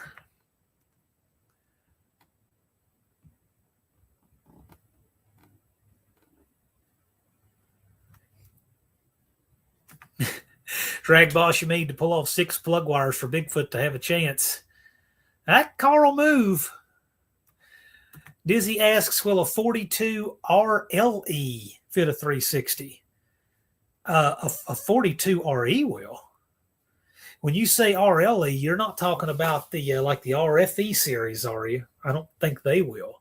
But the 42 RE, which is an A500, it's a 999 with overdrive. Yes, that'll fit an LA 360. Yep.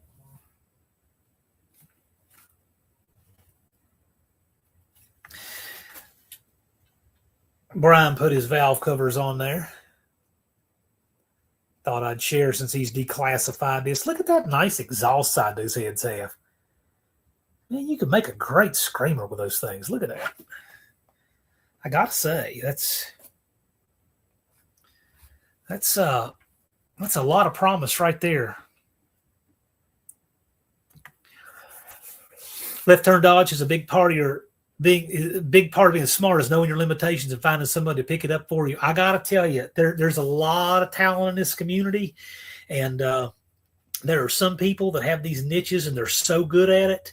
And like just for example, if I had to, could I call racing to No Name Nationals? Yeah, I'm sure I could. But could I do what Ron Ward does? Of course not. Ron Ward is legendary. I couldn't do what he does. There's a lot of things I can do, but you guys who are just so good at what you do, we want you doing it. Like Dougster calling the slow race. Lars helping me administratively is a huge help. I got to tell you, I was so beat up after setup day at the first No Name Nationals. I said, I just hardly had anything in the tank left to work the event. And Lars really helps me with that. And so I draft people to help me get the sign up and that kind of thing. And, trying to conserve myself and use the talents of others to do things they're good at. Because for me, that's like a 6 or 7 day thing. It's not a weekend. I mean, I'm getting there on Tuesday, and I'm not usually leaving until Monday. So I've got to have help, and fortunately, we have so much depth of talent, smarts, and generosity in this community. It's wonderful.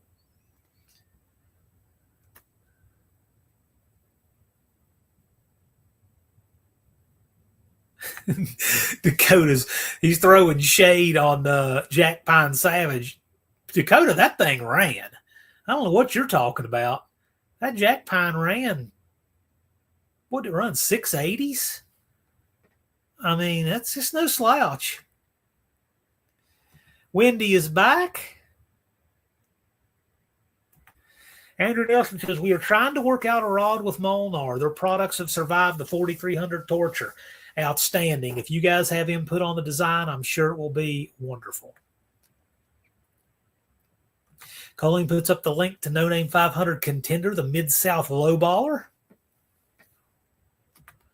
Barrow's Garage says, when I was in high school, the Army recruiter had it down pat. He rode a shovel head with shotgun pipes.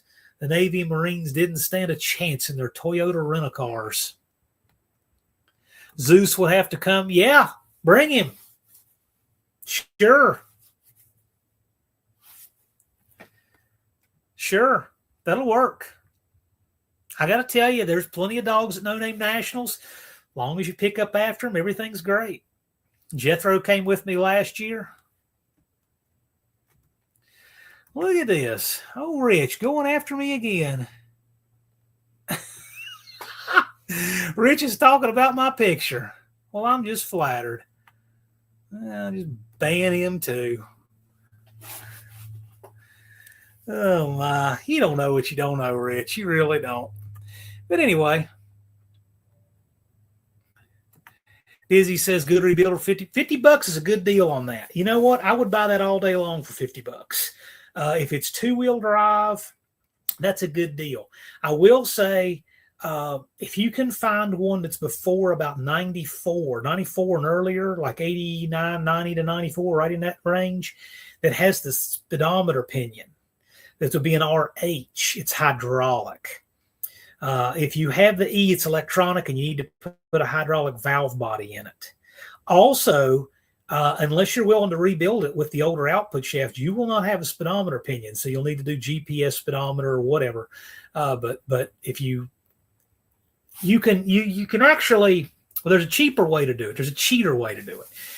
You can pull the pump and you can pull the guts and take the output and the overdrive section off the back of the case and swap it onto another case and guts. So it's not a full rebuild. It's kind of like a half rebuild. And that would give you the speedometer pinion. Depends how bad you want it. What about old Hemi? I love them. I think they're great. I'm partial to the DeSoto Hemi because it's so much more like the small block. But I like the old Hemi. But I got to tell you, when you say old Hemi, remember, you've got Chrysler Hemi, Dodge Hemi, DeSoto Hemi. They are not all the same. The Dodge Hemi is very small. DeSoto's in the middle, and Chrysler's the bigger. And then, of course, you have the 426 Hemi, which also came in the Plymouth. Plymouth never had its own Hemi. But, yeah, when you say old Hemi, I think they're great. I like all of them. I'm kind of partial to the I'm partial to the DeSoto. I like the size of it. It's small block size. That's why. Drag Boss says March 8th, 6 p.m. I'm assuming that's Eastern. He'll be in a live chat with Darren Morgan and Chad Spire together. You guys want to have an incredible opportunity to learn, especially about cylinder heads and airflow. This is your chance. So you might want to mark your calendars for this. March 8th, 6 p.m. live with Drag Boss's channel, live with Darren Morgan and Chad Spire. Two of the best cylinder head guys in the world right there on our own Drag Boss's channel. I blocked him. I was tired of it. Enough of that.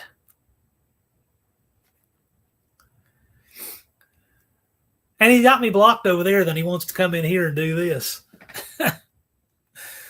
Oh my gosh. Must be awful to wake up and be rich.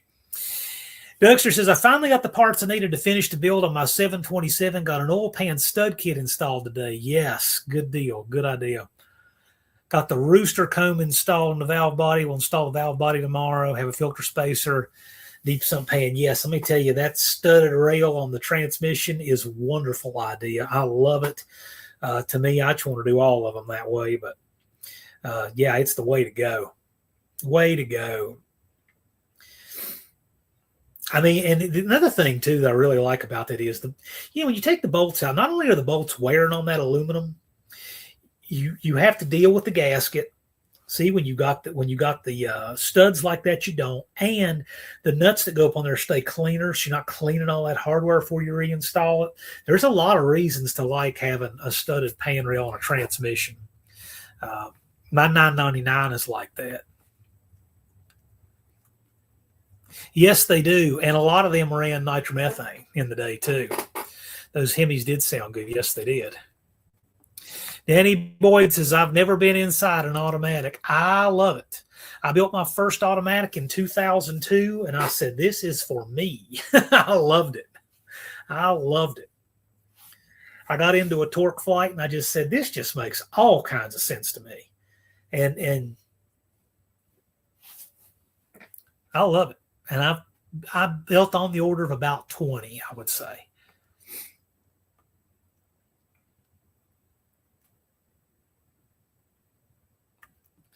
Dakota is looking for a gold Moroso air cleaner lid. He has a couple dollars under his mattress. He's got the valve covers, I believe, and he's looking for the air filter lid, the Moroso gold air filter lid. I don't have one, but if any of you guys do want to sell it, Dakota's looking. Dakota concurs. Drag Boss's lives are top-notch, high-performance engine information. Yes, they are. Yes, they are. He's had some great guests over there. Rusty Glidden, Warren Johnson, of course, Darren Morgan, Chad Spire, this Mark Mentzer guy. He's had a lot of interesting guests over there.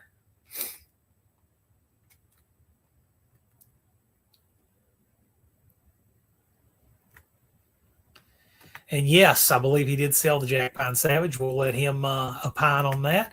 Hello, Miss Catgy says hello all.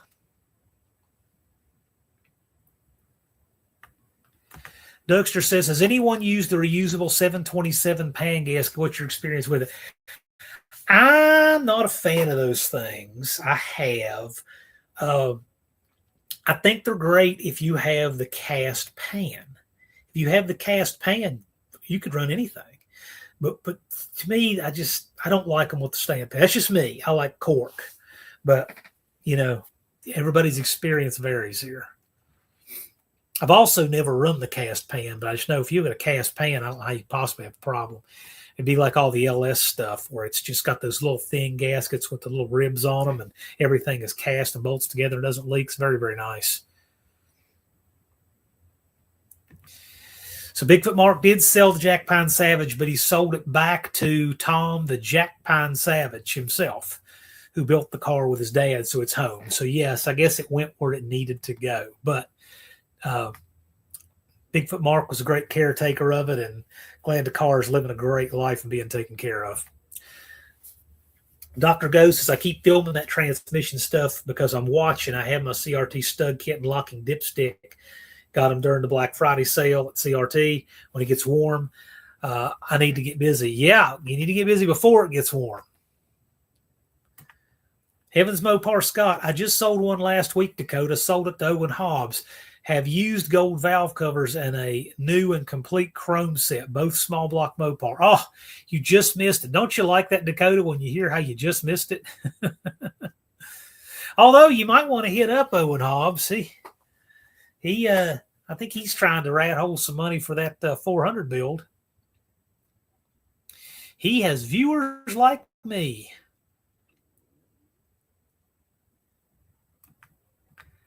All right, Dakota, you're going to get a timeout just for that one. Dakota needs a timeout just to keep him regular. But I will say the Jack Pine Savage is a beautiful car. I miss it running around the pits, the No Name Nationals. Beautiful car.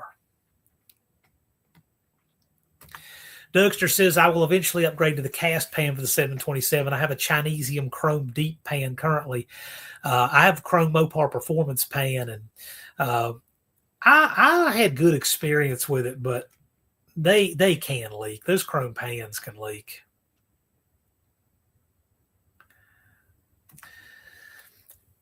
Mohawks at the ER. Crystal's had a cough for a few days, couldn't shake. We're here. Take good care of her. Glad you're getting good care. So report back.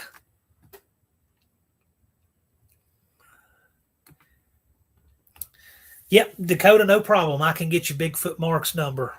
No problem. I can do that. Be glad to do that.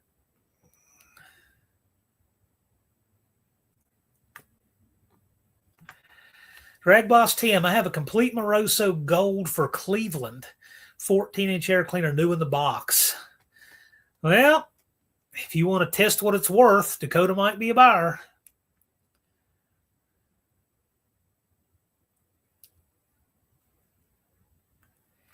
Yeah, we wish you all the best, Mohawk. And the main thing is that you got good care. You're getting good care for her. So just see what's up. Be positive and see what's up.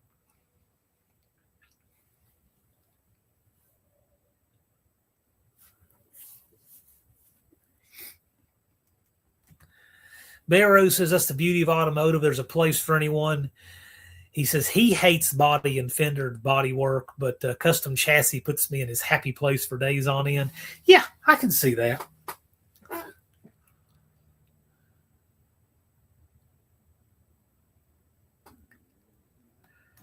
And Crystal says thanks. Yep, get well quickly.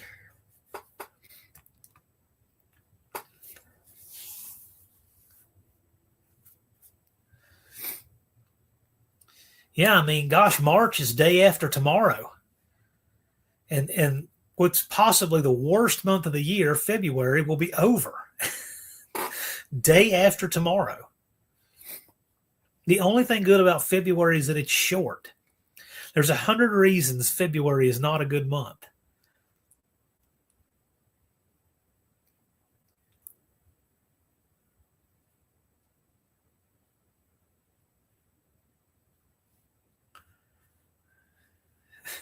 Dougster says, we are No Name Nationals. This is a wonderful community. Wonderful community. Mohawk's not able to hear me, but just read. Well, you're not missing anything. Not like you want to. Yeah, reading the chat's important. That's why they got to get rid of that little heart that's in the lower right-hand corner and turn off the live reactions. Wow, you know what? I never even thought about this. Don says daylight savings next weekend. Yay. Agreed. But it's already been daylight past 6, so I'll take it.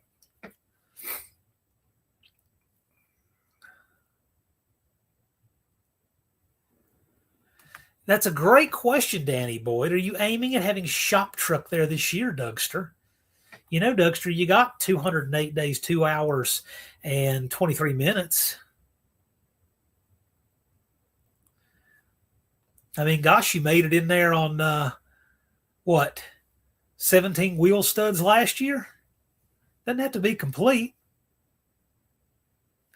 You know, I could. I tend to try to lift Mohawk's spirits with a picture every now and then. Depends on cash flow. Your birthday's in February. Yeah, it doesn't make it a good month. I mean, I'm glad you were born in that month, but aren't you glad that month is over? Dakota says, how much for the gold Moroso air cleaner? Got his David Allen Co. Mason Roberts asks, what is the best diesel? I don't know enough about diesels, so in my uneducated opinion, I'm going to say a 12-valve Cummins. And I say that only because they seem to wonderfully power the Dodges. I've driven them. They drive nicely. I mean, they're great. I don't think anything from them. I've just never done any real work on diesels. I've worked very little on diesels, just peripheral stuff. I've never actually rebuilt one or any of that. I don't need the ER hearing me laugh about. Well, you know, that might happen. We might need to send Mohawk something.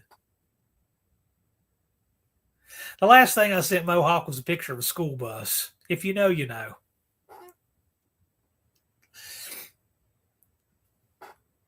And a comment about contortionism, but you know, you don't need to know. Dr. Goes says snow in February makes for few people visiting to eat birthday cake. Yeah.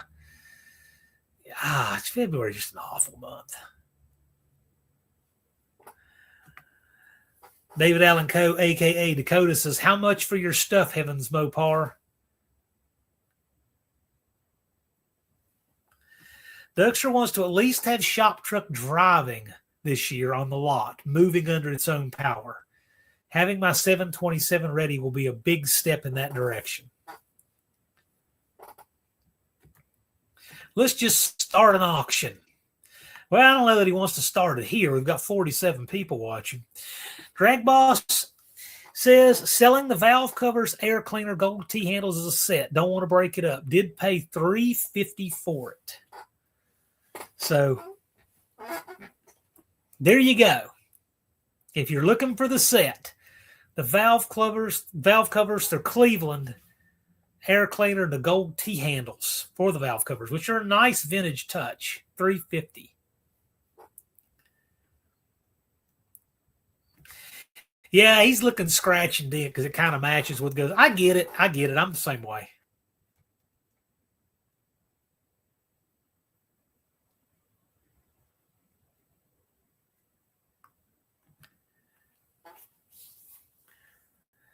So Barrows asks Drag Boss Tim, you might know 671 blower on a 460 Ford. What is a good distributor I could squeeze under there?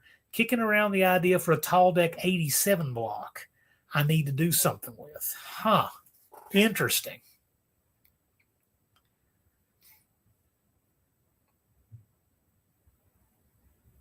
Very interesting. Dakota says I bought whole engines for $350. Yeah, you have, but I mean, you know, that what does that mean? I've bought whole cars for $100. I bought a running 72 Duster for $100 one time, long before you were born. World of Wood Chip. Got to stop in and spread some love. Well, thank you for coming by. We appreciate it. Left Turn Dodge says March is always the month when the weather gets nicer and winter gets mostly done. Yeah, but the thing about March is it can get just cold enough and it's got a lot of moisture coming in. So when you have a snow in March, it's a big one. Dougster says Moroso made the 14-inch air cleaner lid and they made smaller air cleaner lids.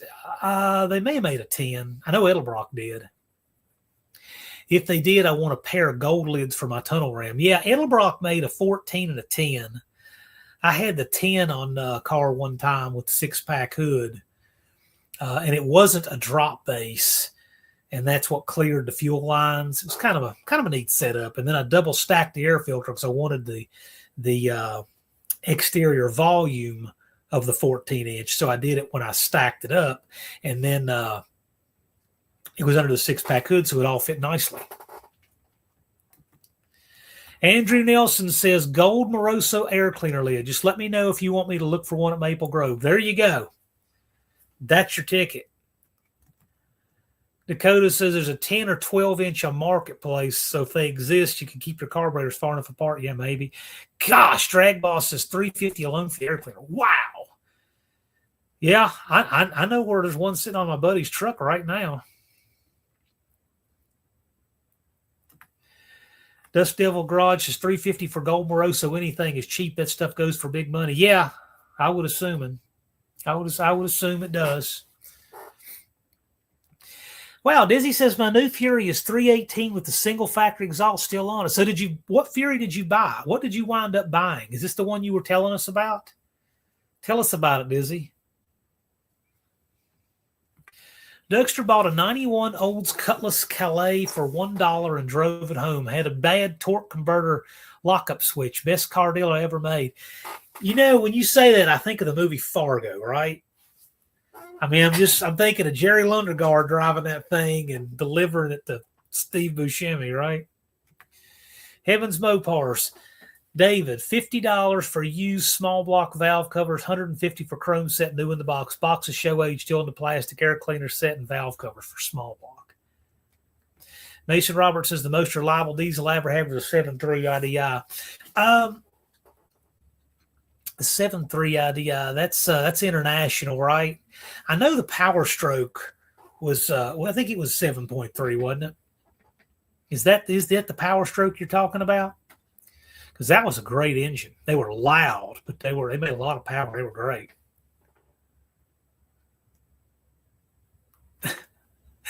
So, in other words, Andrew, if you find one that's cheap, Drag Boss says you can use a low profile MSD crank trigger too for that blower. Yep. Yeah, I think that's what most people do.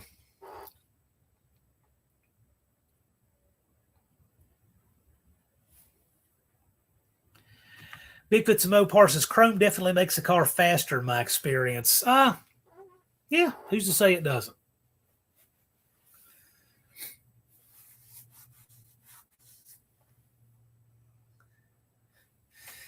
So Dizzy's Fury is 69 model with 84,000 miles. Beautiful black interior. Dash is perfect. Gold with white convertible top. Wow, excellent. Yeah, that's the one you were telling us about. Nice. Do you have that on your channel? Because if you have, I haven't seen it. I have to check that out. And by the way, Andrew, that David Allen Co. is Dakota, just so you know. Supposedly.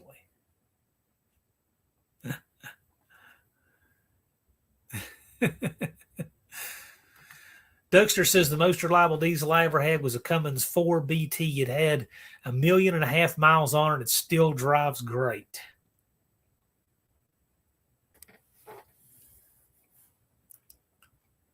Okay, the 7.3 IDI is pre-Power Stroke. Okay. Yeah, I thought it was international made for 4, but I don't know anything about them. I'm not.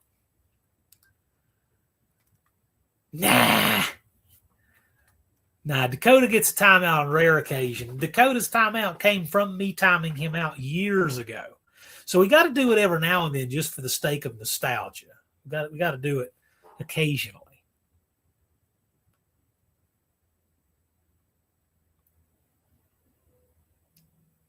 Drag Boss says Swartz offset too. She's talking about offset so you can run the air cleaner bias toward the front.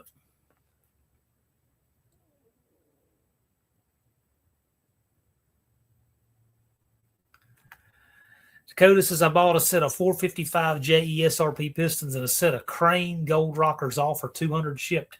Nice. Andrew Nelson says, the offset distributor drive for Fords with SCS was designed in my dorm room. Very cool. I can absolutely believe that. That sounds like Andrew Nelson all over the place. Dougster says the IDI are reliable because they don't make enough power to hurt themselves. Quite possibly.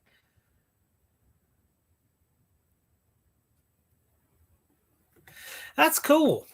That is very cool. Reminds me of the dorm room mechanic, that guy that built a LS in his dorm room, got it kicked out of his dorm room and finished building it in the back seat of his car, for real.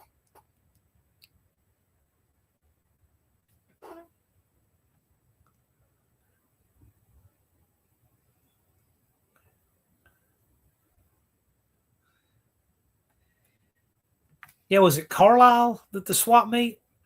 I got to tell you, I really like that, but I can never do all that walking now. I don't want to say never, but he can't do it with his knee like this, that's for sure. I missed that because I walked, I don't know how many miles Carlisle a few years ago.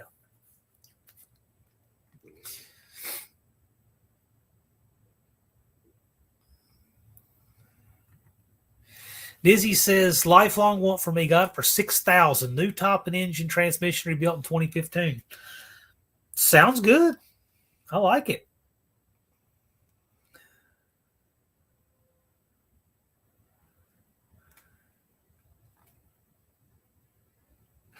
Yeah, picture Dizzy with the wind blowing through his hair. Yeah, I can kind of see that.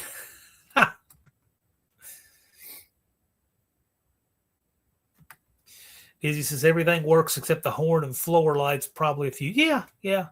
Well, hey, it's what, 57 years old? You're going to have some things you got to check out.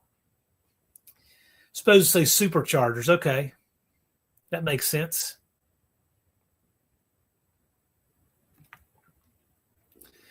Excellent. So what does the Nelsons, Team Nivlac 57, have on deck pretty soon? Is David Allen Coe still living? I believe he is. He is 87 this year. How he's still living, I have no idea. I would have lost a bet 10 times over. Maple Grove. Okay, not Carlisle. Maple Grove. That's right. It's a huge show, yeah. Well, that's a place where you'd find it.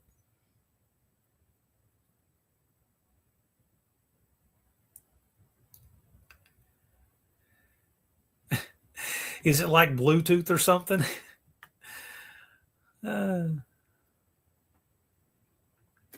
He says the gas tank was replaced. Floors inside are shiny with new cheap carpet. Yeah. It is valuable getting a tank. There's not much I like where plastic replaced metal, except when it comes to gas tanks. The older cars had the metal gas tanks, was kind of a problem, and they dealt with about a new tank, but the plastic tank was just the way to go. Dr. Go hopes this Mopar swap meet comes back in Indy in 2027 as it's more compact to walk than Carlisle. Yeah, Indy was different. It was a good meet, I thought. Carlisle is unruly, but I like it. I enjoyed it.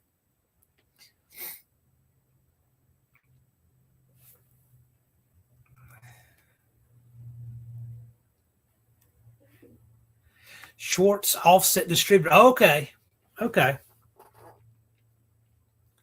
There's a lot of different places things get offset on cars. I wasn't sure.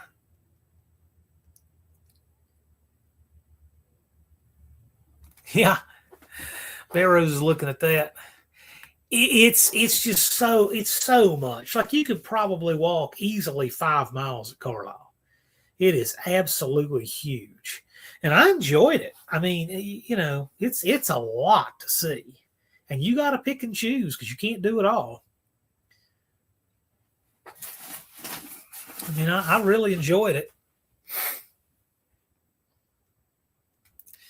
Nope, David Allen Coe is still fogging the mirror. Last I looked, at least I haven't heard of him dying. I looked not long ago. He's still kicking. 87 years old this year. You believe that? Andrew Nelson says, North Star update on Sunday, March 1st. Red Camaro on the Dyno Sunday video on March 8th. New VK project update video on March 15th. They got the freight train and that content coming out.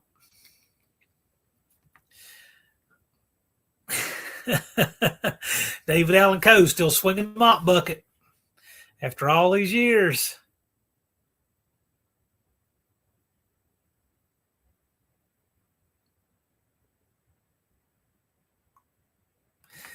Mason Roberts, I don't like to walk, but I love everything I see. Yeah, I mean, I don't mind the walking. It's just I can't physically do it now.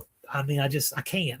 I'm hoping to rehab this knee, but the way that it got re-injured just so randomly without knowing why last month, that really, because both times it's been injured and I don't even know what I did to it. It's just the next day I woke up, I couldn't walk. And so now it terrifies me, the idea of doing something like that, because if I were to wake up and had re-injured it, I'd be really hurt.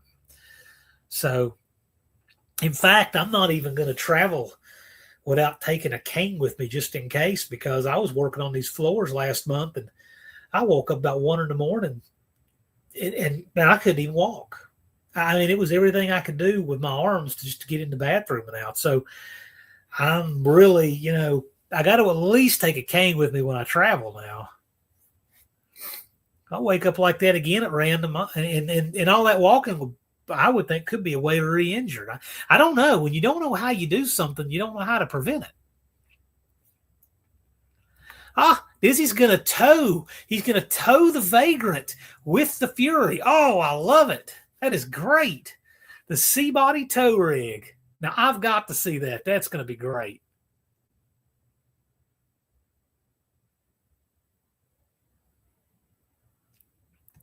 Rent a Segway. There was a guy there on a unicycle last time I went. I've been to Carlisle 2 times, I believe. Maybe 3. Might be 3 times I've been to Carlisle. I've only been to Indy Swap once. It'll be fun. Yeah, I know. It sounds like it's going to be a blast.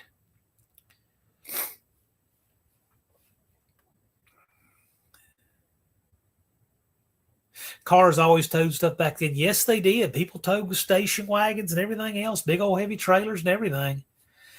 Drag boss saying torn meniscus. Yeah, that's what we kind of think is the most logical thing.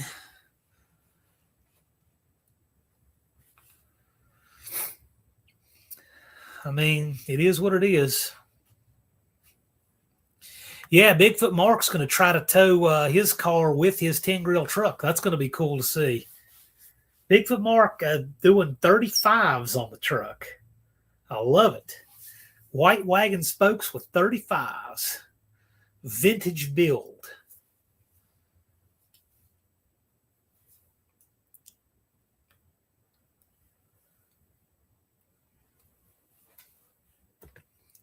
Kerosene Cucumber says, David Allen Coe used to be the Rhinestone Cowboy. I think Glenn Campbell ruined that for him. Yeah, I could see that. Left turn dodge, as that swap's nice and flat, takes a full day at least to walk. Yeah, I used to do the Hillsville Flea Market, and they ruined the gun trade in there. It's gone now, and I haven't done it in years, but that is a lot of walking. I actually added it up one time. It's about from where I park all the way out to where I went, all the way down to the infield. I measured it all up. It was about 7 miles. And I could, back in the day, I could just walk up until about a few years ago. And even then I was fine, but hurting his knees really taking it down. The last couple of years, I haven't been able to. But if I was about 45, I could walk 10 miles in a day. Dust Devil says I should be towing with my big block boogie van this year. Right on. You're going to be playing KC in the Sunshine Band, my boogie shoes on the 8-track when you roll in. Danny Boyd says Glenn Campbell could drink David Allen Co. under the table. I don't know about that. Maybe. I don't know. Racer Ray says we will have sharp selection of tow rigs in No Name Nationals this year. Yes, I can see that already.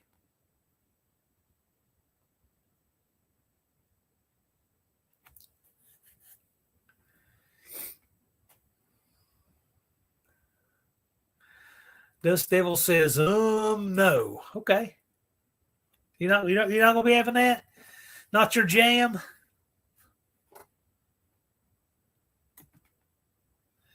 Now this is good. So Drag Boss says get some prednisone, 60 milligrams daily for 5 days, just in case. That's not a bad idea. See, this is the kind of smarts. We got so much smarts in this community. Medical, law, and of course, all kinds of fabricating, car crafting, contracting. You got so much smarts in this community.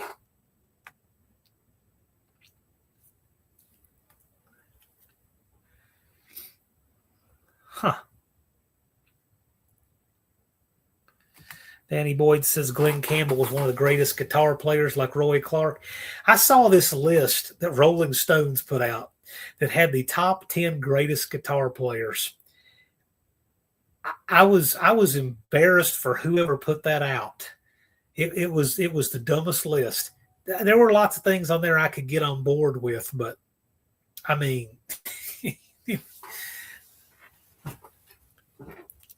I just don't have words for this list. Sister Rosetta Tharpe, whomever that is on the list. Randy Rhoads was not on the Ozzy's guitarist was not on the list.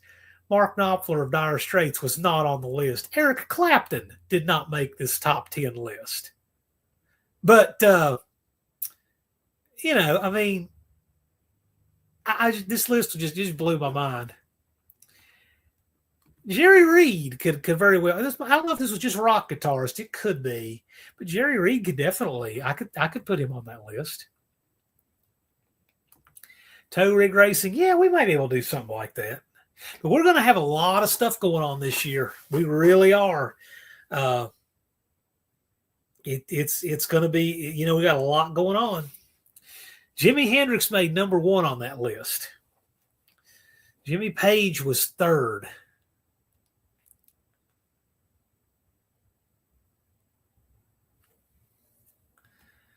Dr. Go says, I have pictures of my No Name Nationals Chrysler towing my racing snowmobiles in the early 80s. Then about 5 different old boats. Oh, cool. Huh. Wow. Oh, yeah, he saw the list as horrible. It was horrible. It really was. That list was really awful. I thought it was just awful.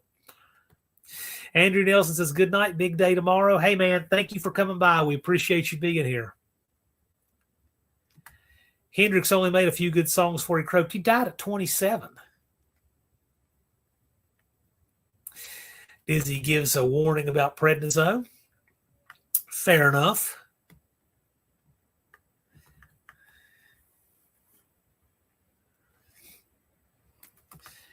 Dean Stevenson said, as long as it didn't freeze, hope you got your freeze plugs out. I changed the freeze plug in the van this spring.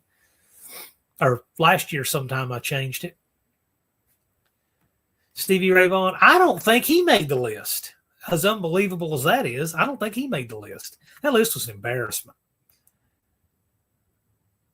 Dr. Goes towed about 40,000 miles my A90 and 99, about 137,000 miles. Yeah, those are great transmissions. For towing, I really think the 727 is better, or the 46, because it has the larger clutch area. But yeah, those are great.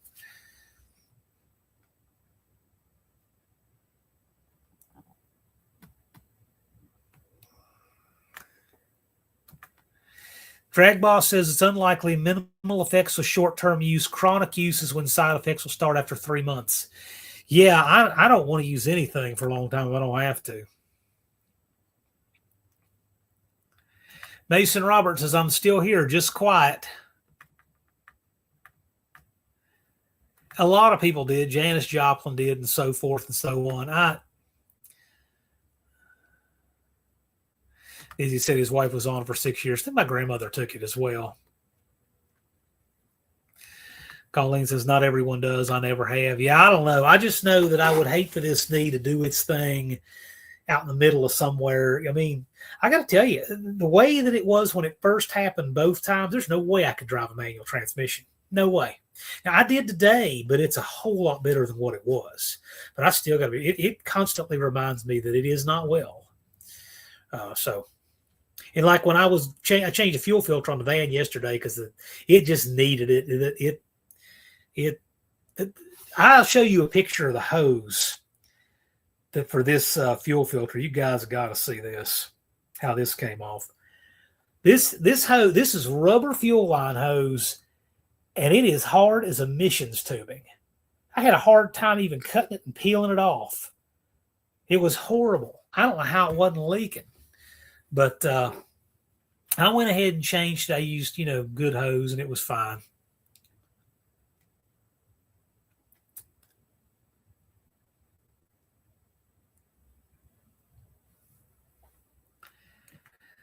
Cortisone injection in the knee will make it feel like new for a month or so. Yeah, well, this is a little different. This is not like a joint problem per se, as much like a like a bone on bone type of problem. This is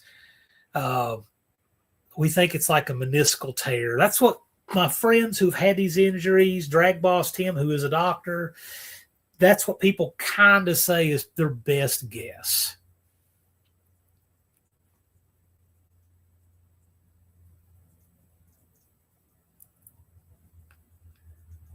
Yeah, I've heard that. I've had enough WD-40 all over me. I don't know that it does, but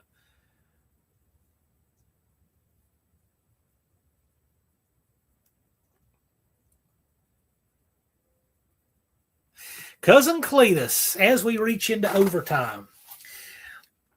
Well, you know what? I gotta shut down for the evening, but this is longer than 10 days, taper the dose down. I'm going to go ahead and shut down for the evening. It's great being with you guys every Friday. I really enjoyed it. Be on the lookout for a content creator workshop. We'll probably be having one of those maybe in the next week, might be two, but something just like that, early March. And we'll be advertising that in advance. That we'll have a content creator workshop. Anybody's welcome, but it's geared toward the No Name 500 guys to learn how to get the most out of their content. And that journey will always helps you with your place in the community. Helps everybody. That other chick, oh, hey, how's it going? That's Cletus's better half. But anyway, make sure to check out Tech Talk Lives on Wednesday on the Slant Daily Garage channel. Had a great show here 2 days ago, but it's a great place to ask your tech questions, also your Triple Crown class questions. And with that, you guys have a wonderful weekend. I'm going to go ahead and shut down for the night. You'll be seeing pretty soon. Yes, that is on my channel, Tim. Yes, indeed. And you'll be invited. Everybody is, you included. But with that, I'll go ahead and shut down. Whichever of these jobs I decide to do first, time and chain or transmission, you'll be seeing it here. You guys can all laugh and point with me.